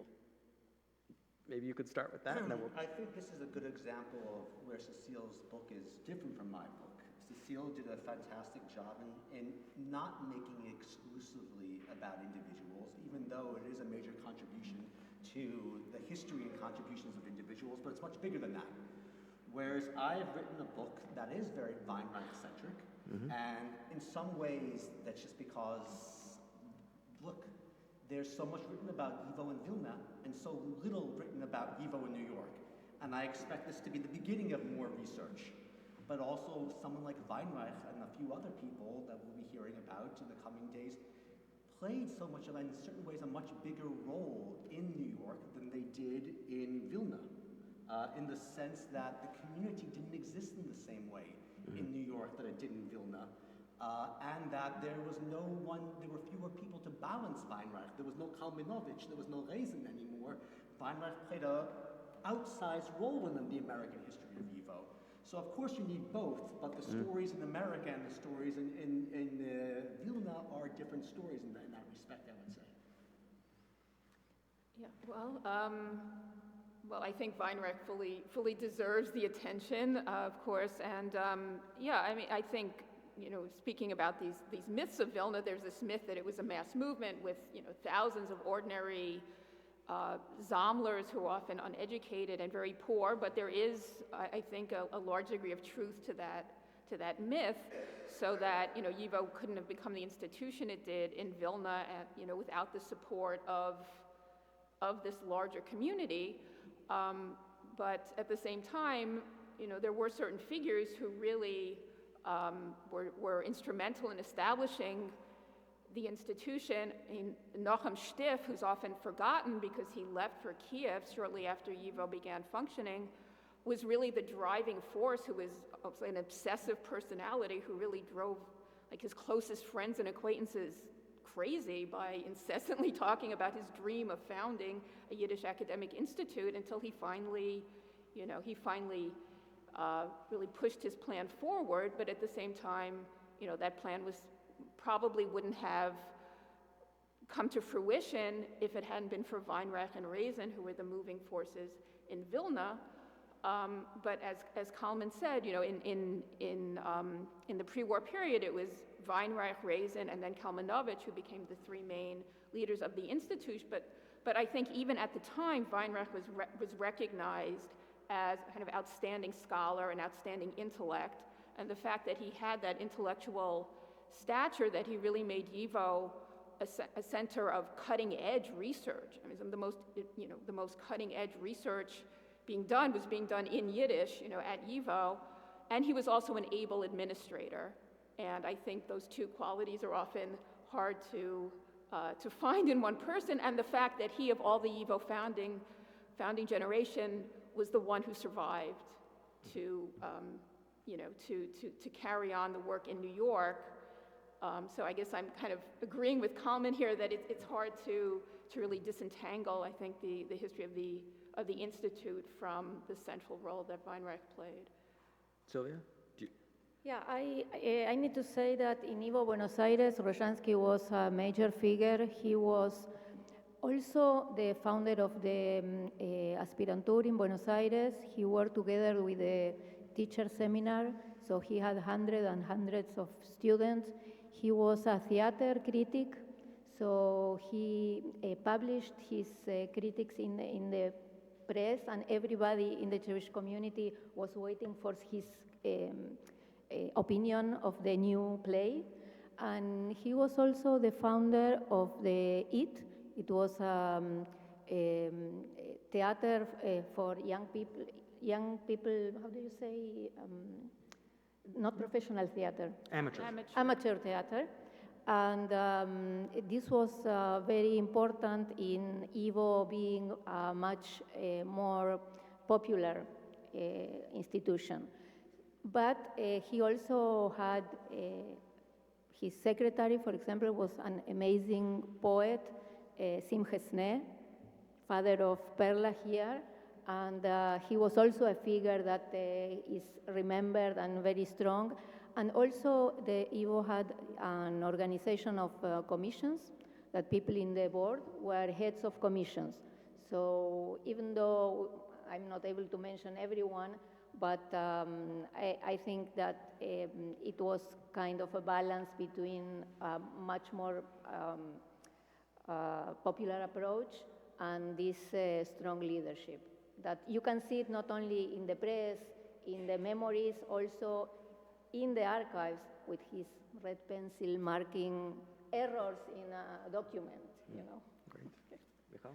Yeah, I would say that it's very nice to tell the story of an institution, to tell a story in general for a biography. This is very nice way, but because it's very easy to find readers for a biography than to find readers for a history of an institution, for example. But when I think of the YIVO history, I think that we can look at it from two perspectives. And the one from the perspective of those individuals who created the institute and who were the most involved in its development for the years. It's one approach, of course, but the second is the role and the mission of YIVO in terms of creating a methodology of how to research the history of the Jewish people. And I think that when we look at this aspect of the history of YIVO, as an institution that created a new way in which we could research the history, in a way in which we could look at different aspects of its history and see them as equally important. And this changes the history of how we look at the institution. And when we would see the history of the members of those individuals who were somehow involved in collecting materials still during the Second World War here in occupied Poland, in occupied Eastern Europe, we see how much did the YIVO gave them in terms of abilities to approach the problems which they faced. They allowed them to collect such important collections, such important documents that were, I think that nothing like this would happen if it wasn't for the YIVO Institute and if it wasn't for the methodology of the YIVO Institute and this research of Weinreich and the others. So this is the other approach, how you can look at the history of the institution, of the history of its dissemination, the history of its impact on the research itself, not only the research done by professionals, but also the research or the activities of those individuals who had some connection with the YIVO on some point of their history. Jonathan spoke a few minutes ago about the importance of YIVO in being, that without a strong YIVO, there can't be a strong American Jewish future. To have a future, you have to have a knowledge of a past. And certainly we heard the words of Max Weinreich at the 1935 conference. But we also know that during and especially in the wake of World War II, the purpose of YIVO had to shift. The mission of YIVO had to shift. And I'm wondering if you could talk to us about how YIVO scholarship changed, maybe even how YIVO had to shift in its function in the years and decades after World War II. Should I start? Well, I've written a book on this subject. Oh, okay, great. Yeah, I was gonna say. It's the first word, it's not the final word. But YIVO, I've described this elsewhere, YIVO is a folk institution in search of its folk in America. There's the real question of who is the constituency, who is the audience of YIVO.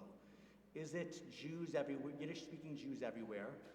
Is it the last generation of Eastern European Jews? Is it American Jews who are increasingly English-speaking? This is a fundamental question that propels YIVO into the 1970s, at which point major changes happen in YIVO, and I'll talk more about this in my own address, about YIVO's, how YIVO reaches out to American Jewish youth, the creation of the Max Weinreich Center, the Uriel Weinreich Summer Program. But these are all, in a sense, very radical and late developments in the history of YIVO. We're talking about the late 60s and 1970s, where it spends the years 1940 until roughly 1970 trying to figure out who its audience is and what its purpose is. And when it begins these endeavors in the 1970s, it's not clear that any of these will be successful. Almost everyone has agreed they're going to be failures. And they turn out to be some of the most important contributions that YIVO makes. Can you name some of those contributions? Well, specifically the Max Weinreich Center, which Jonathan spoke about reviving, creating a master's program, which, just in a few words, this is perhaps the most important thing that needs to be done, from my perspective now, in a world where Yiddish studies doesn't really exist in any. It's very hard to find chairs with formal programs, well-rounded programs in Yiddish nowadays. We need to train future people, and YIVO tried to do this and couldn't quite do it earlier, and now has the chance to do it. This is extremely important. The Max Weinreich Center, which existed from the 70s loosely into the 1990s, I would say, trained anybody who's important in the field of Eastern European Jewish studies and Yiddish culture in North America and in other places as well. It's a tragedy that the Max Weinreich Center declined in the 1990s, but people don't recognize how important it was, and this is one of the great things, back to what Michal was talking about.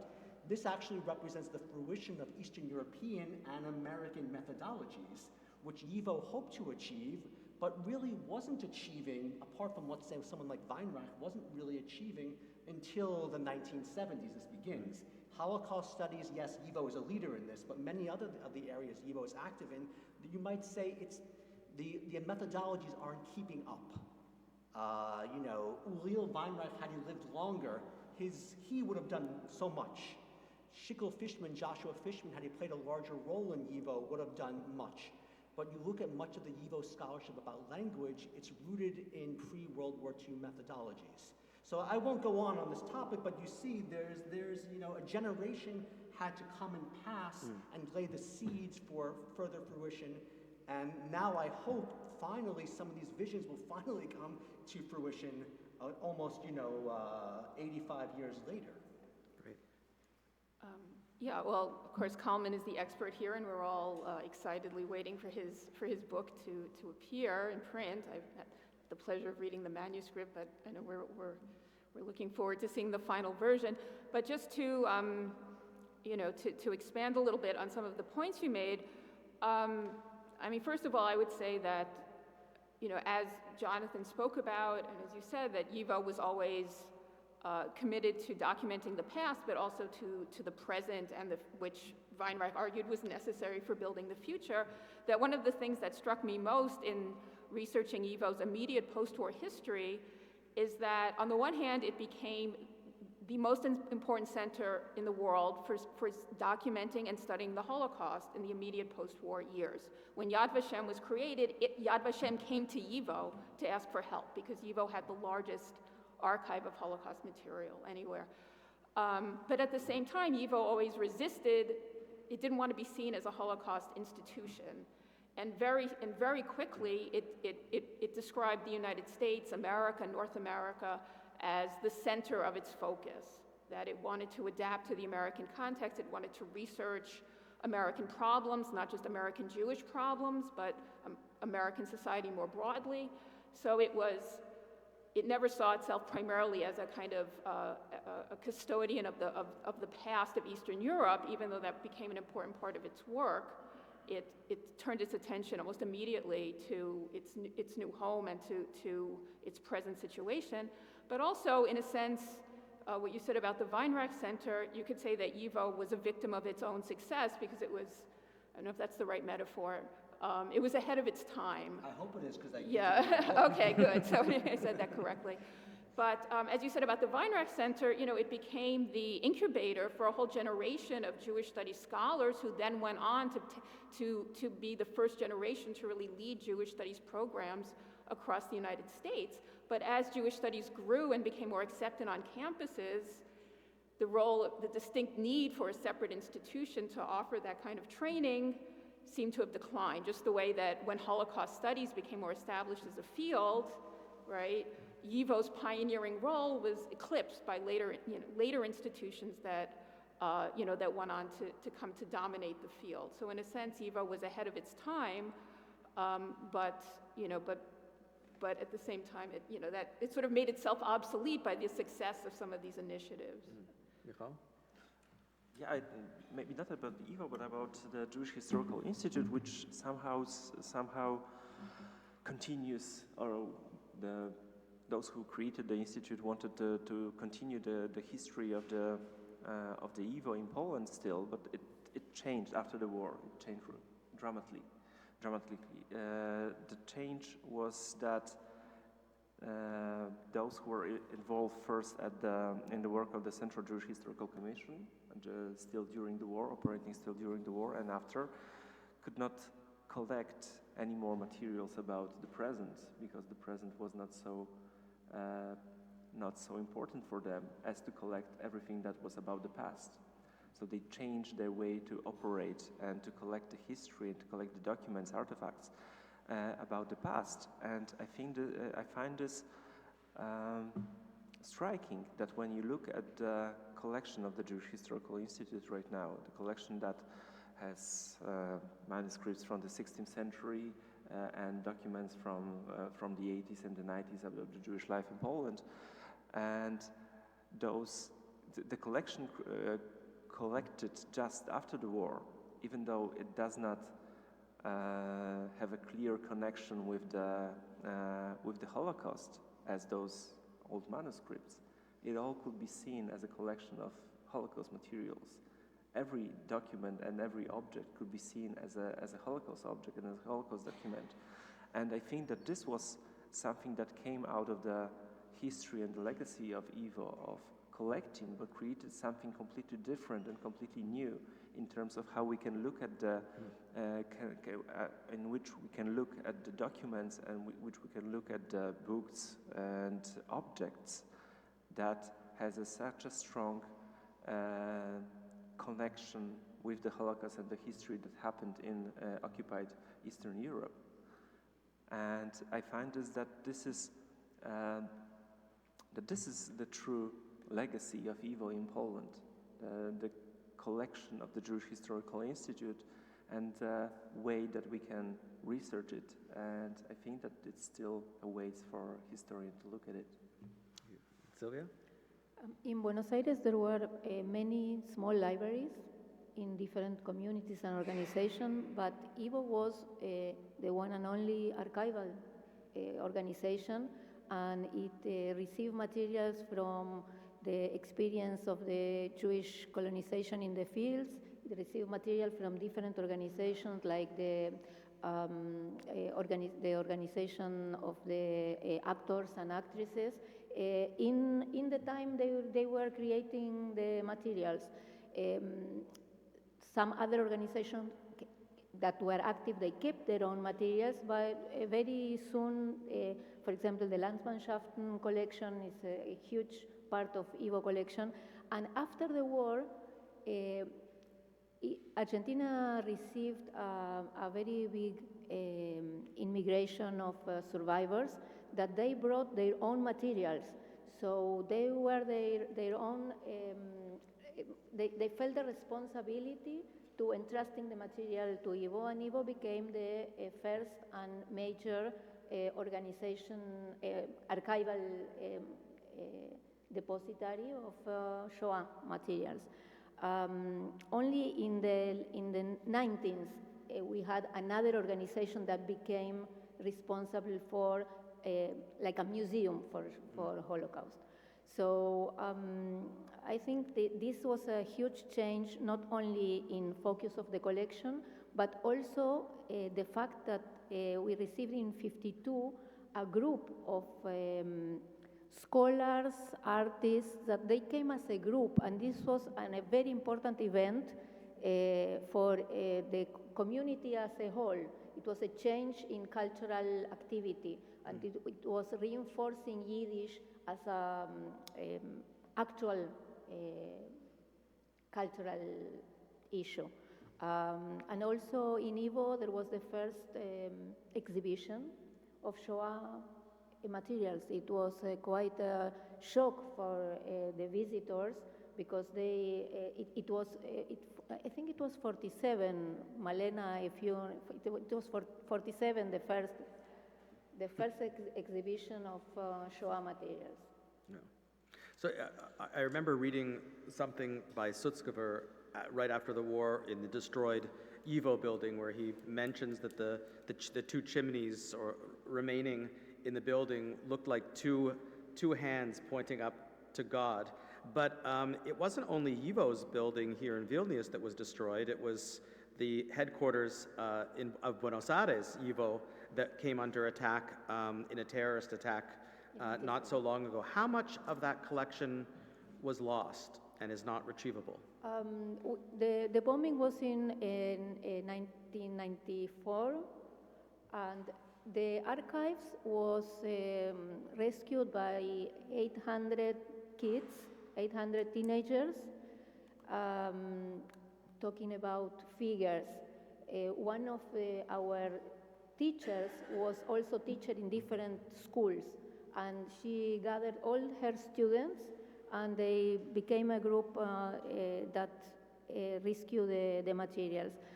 I would say that 95% of the archival material was rescued. Most of the damage was on the library that was in the front of the building. And this was a huge collection of newspapers and books.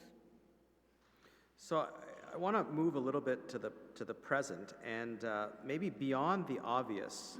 What would surprise, excite, fascinate, or disappoint YIVO's founding generation if suddenly they walked into this room to observe the state, not only the state of YIVO, but the state of Yiddish and Yiddish studies today? Were they able to anticipate various trends, or would they be completely confused? Or, I mean, I can ask the question in a different way. Given the various challenges or crises facing both Jewish and Yiddish studies under a variety of different political circumstances. What can we learn from YIVO's history and its model of engaged scholarship? Those are two different questions, but we have time to wrestle with both of them. I don't know who wants to jump in first. Well, to discuss your first question, I think, as has already been referred to, Weinreich had this conviction that younger American Jews, or Jews who were in a highly kind of assimilated environment, would eventually need to return to their roots. They would need to understand their roots in Eastern Europe, and they would need to understand literally or in some symbolic way the Yiddish language to really have a grounded sense of their own identity. So I don't think it would surprise him at all that there is this younger generation who did not grow up with Yiddish, who maybe don't have a nostalgia from hearing it in their grandparents' homes or something like that, but are seeking it out. On the other hand, I think he would be maybe surprised but gratified that there are so many non-Jews, including here many Lithuanians, of course, but of course not only, around the world who have taken up an interest in Yiddish, in Jewish history, and in the field, either because they just find it intellectually interesting and stimulating, or perhaps in the case of Lithuania or Poland, that they see it as they see Jewish history as part of their own national history, and that multicultural history of their societies is something that they want to learn about and preserve. And if I could make one more point, I think something that would surprise him and surprise the YIVO founders and possibly dismay them, maybe not Kalmanovich, but maybe the others, is that the largest Yiddish-speaking communities today are the ultra-Orthodox, largely the Hasidim, because I think that one of the limitations of the YIVO, that pre-war generation is, as kind of secularists for the most part, they often had a kind of blinders on about the ongoing vibrancy of Orthodox and ultra-Orthodox Jewish life, which they assumed would be just sort of fading out over time. So I think that would be the vibrancy of Yiddish among the vibrancy of ultra-Orthodox communities in general, and particularly as a center of Yiddish culture, I think would be a surprise. And once I have you, any disappointments if they suddenly appeared? Would they be? Well, if I could venture to be a little bit political, I think, at least in the United States, many of the young people who are attracted to Yiddish today see it as an alternative to Zionism, and they're highly critical of Israel and of Zionism as a movement. And and they often assume that because YIVO was an institution rooted in diaspora nationalism, that that YIVO is somehow has been an anti-Zionist institution. And I really think that's, I don't think it's true today, but I also don't think it's true historically. That has also been mentioned, that YIVO, the vision of YIVO's founders was really to try to, an emphasis on Yiddish, but encompassing, documenting, studying various streams of Jewish life. Perhaps they gave short shrift to Orthodoxy. They focused more on secular Yiddish culture, but certainly, they were not by and large opposed to Zionism. So I don't think that's, if I could venture to say so, I don't think that's a contemporary development that would have pleased or that they would have seen as in keeping with their approach to Jewish culture. I would say on that point, I have adumbrations of many things Cecile said, but I would say on that point, Weinreich and his colleagues would likely be very disappointed in the sense that they couldn't imagine writing off 50 to 60% of the world Jewish population. They may not have personally been Zionists and have their ambivalences, but these were their people. And especially after the Holocaust, that was extremely important to them. Not to mention that the people they knew who had survived had gone largely to Israel, and they had personal contacts to the institutions in Israel. So this, I think they would see the desire to cut off ties with Israel completely and Israeli Jews would have been a tragedy for Weinreich's generation. On the point of Yiddish in the Hasidic world, you're right, of course. On the one hand, and Lazer Borko is here, has written about this, there was some awareness by the 1960s that the real growth in Yiddish is in the Hungarian Hasidic community in New York and a few other places. But they, their mindset was formed. They were not first of all, this was a language in flux. They hadn't really noted how it was different from European Yiddish. It was a low prestige dialect from their standpoint in Europe. So they weren't really prepared for this becoming, if you think about Duolingo, there was this whole debate about Duolingo. What dialect should be taught? Should it be Hasidic Yiddish, which is basically a Hungarian dialect of Yiddish, or should it be the standard Yiddish that YIVO promoted? That debate would be almost inconceivable to them as late as the 1960s. How could you teach the language of I don't want to call them the unwashed masses, that's not what they would say, but we cultivated this beautiful language of the intelligentsia. How could you be teaching this form of Yiddish, which is not fixed, its grammar isn't still in flux? We're far from ready for this. Sylvia? Okay, from Buenos Aires point of view, I think the big disappointment is that YIVO is no longer located in the Jewish community and has not this central, because after the bombing, even it came back for a while, it couldn't work there for security reasons. The security was so tough in the building that people couldn't go to YIVO, so we decided to move out. This would be a great disappointment. The second disappointment, I think it has to do with the learning of the language. The major debate between Hebrew or Yiddish, that was a great thing even in the 90s in Argentina, I think today is even not a debate, and in the Jewish schools, children end studies and they don't know Yiddish and they don't know Hebrew either. So I think this would be one major disappointment for our previous generation. Anything that would excite them or energize them? I think they would be very proud of us rescuing the archive, thriving through many economic and social crises in Argentina, and having a new young generation that first committed to rescuing the archives, and now we have two major programs. One is alliance with UNTREF National University, that is a program, a master's degree in multicultural studies. So this is, I think, something that Rozhansky would be very proud. And second, we have a youth group that some of them are young scholars that their activities are opening boxes and getting in touch with the material, and also doing activities for example, for the Jewish holidays, not the traditional celebration, but festivals and things that youth do today. So having young people that engage in their Jewishness through YIVO, I think they would be very proud. Great. I think that maybe the one thing that wasn't mentioned is the fact that Poland is still, even though it's not Vilnius anymore, the Poland is still a vibrant place where Yiddish is taught, and we do have Yiddish scholars.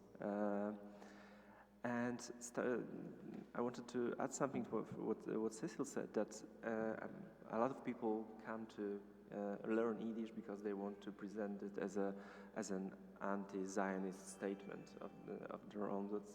It could be seen as a bad thing, but maybe this could be a gateway for them to the Jewish studies, which I think it could be a good thing in the future. Some of them learning Yiddish and learning the Jewish culture will also learn the fact that this doesn't have to be an anti-Zionist statement to learn Yiddish, and that Yiddish and the YIVO culture and the history of the Jewish people is not it's something interesting, and that Zionism, as many understand today, which again has become an offensive word, should be seen as something completely different. So many who are involved in supporting the Yiddish culture, well, also Zionist. So this is not an opposite thing to be a Zionist and to be a Yiddish speaker. So I think that this could be a good thing for the future. But can I get to the second part of the question already? And I will finish at this point. So I think that we are now we are on the crossroads of the future of Jewish studies, because we are in a very difficult moment in which the rise of anti-Semitism, at least from the Polish perspective, the rise of the anti-Semitism creates a situation in which less and less students are interested in Jewish studies.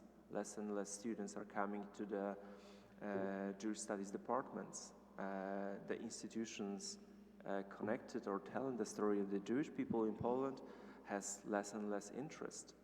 So this is a moment in which, if we just stand and look at what is happening right now, we will find ourselves in a situation that will be very difficult in the future for us, because there will be a generational gap in the interest into Jewish studies. There will be a gap in interest in the subjects for the general public that was something very interesting in Poland, in various institutions that organizes, festivals or talks, book launches on Jewish subjects. There was also always an interest, but when you look at the audience right now, we will see that the audience is 50 plus, and there is little interest in this younger part of non-Jewish population in Poland, and this is why I think that we are in a very difficult moment, and we have to think about the future of the Jewish studies in Poland, but also worldwide, I think. So we have 5 minutes left. I know we started late, but I'm committed to ending on time, and I'm going to call this a lightning round. Are there any questions that the panelists have for one another that haven't been asked? That is, if you had your... I've been here already a day and a half. Yeah. So the conversations already have begun. Uh-huh. So, but what haven't we addressed that you would want to address to one of the other panelists that's on your mind?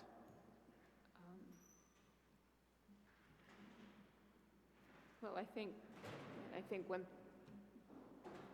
one question that's already come up a little bit is the kind of the lesson, Michal talked about the difficult situation that the Jewish studies scholars or, teachers often find themselves in today. So, if we're talking about the contemporary relevance of YIVO's work, is there some way that we can learn from YIVO about how potentially to address the current moment? I mean, Michal, I think you already suggested one, which is that if Yiddish is something that attracts students because they see it as an alternative to a kind of Israel-centric, Zionist-centric narrative, perhaps that's a way to kind of get them in the door and then expose them to a broader view of what Jewish history actually is. But that's the interesting thing, is precisely if in North America Yiddish serves as an alternative to a certain Israel-centric narrative about Jewish history, there's no such phenomenon in Poland. It's if you're feeling uncomfortable or hostile to Jews, you're not interested in Yiddish or Hebrew or any version of Jewish history. So we have a bit of a luxury, but also a precarious situation in North America, where we can embrace a generation, but we could also lose a generation. I'm exaggerating a generation, there are divisions, of course, but it's a different situation than in Eastern Europe, or at least Poland, as you described. Maybe I'm not as bleak as I don't see the situation as bleak. I don't see the situation in North America as bleak either, but I watched, I don't know what the right word is, the scandals that have unfolded in the Yiddish world in North America in the last couple of years. When YIVO a year ago had its series of lectures about Hamas But if you just go to Kles Canada or you go to Yiddish Volcha and you see the divides in people, and that young people say, I'm interested in Yiddish, but not that. I don't want to have anything to do with that. And then I look at my Jewish history classes in Canada, and almost, which is quite different from the United States, 99% of my students aren't Jews. Are not. Are not, which I find interesting. I'm getting all the non-Jewish students, and you're worried that there being no interest in Jewish subjects. How do we exist in the same world? And we haven't even talked about the landscape of Yiddish in Israel in this conversation, right? And what role Yiddish plays, what it symbolizes, and how it attracts students there. Maybe for a different talk. Yeah, but when we look at the situation in Poland and in Eastern Europe, when we see that material legacy of Jewish presence there in those cities, in countries, in towns, in villages, was on backs of people who were involved somehow in the subject, who felt that the history of the Jewish people in that town, in this village, was something that we should be interested in, and that this was an important part of our history as a community, even though there were no representatives of this community anymore. And right now, those people faced with the harsh anti-Semitism, facing questions, is it still worth to take care of a cemetery, for example, or to create, to fight for a change of a street name or something like this in a community which could be seen as a pro-Zionist gesture or pro-Zionist activity. And I think that those big, this situation like this is only a situation in those small cities, which are lost from our landscape. We don't see them. And they do not have any connection or very small connection with metropolis like Warsaw, Krakow, Łódź, and others. That could support them and give them some help in dealing with the problems that they are facing, even allowing them for a discussion about the current situation, the current political situation in the world and in Poland, and their activity through the years, and how did it change. Right. So I think this is something that we need to think about in the future, and not only the Jewish studies, of course, but this is something that's also a part of its problem. So I can say, maybe on that note, one of the greatest joys, and I think forms of service that I've been able to do as a scholar of Yiddish literature, is devoting time to going to Israel every summer to work on developing a Yiddish center in Israel. I can't imagine teaching and doing work in Yiddish studies in a world where there is no Yiddish studies in Israel.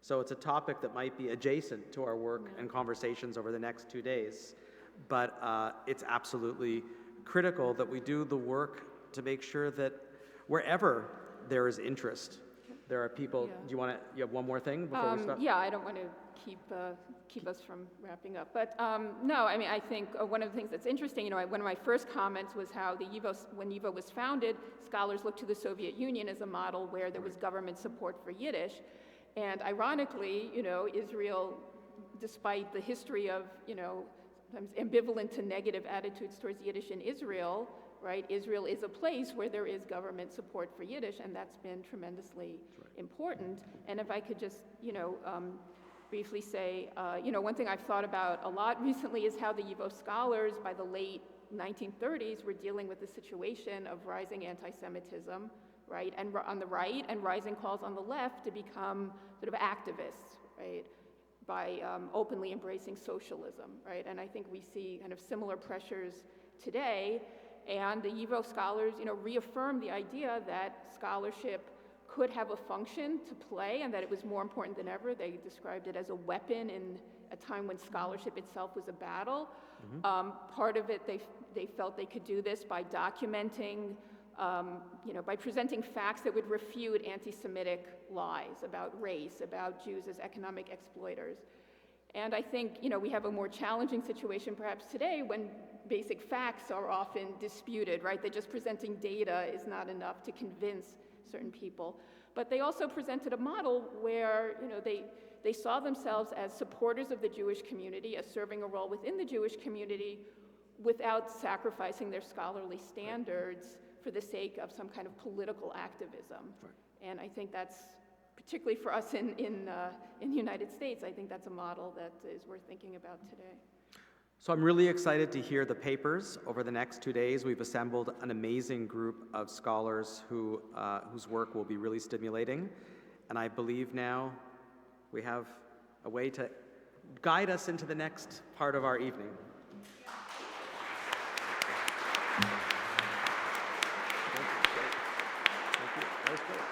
Thank you for the discutants, thank you for the amazing panel. And right now, absolutely next door on the left side, we have a party.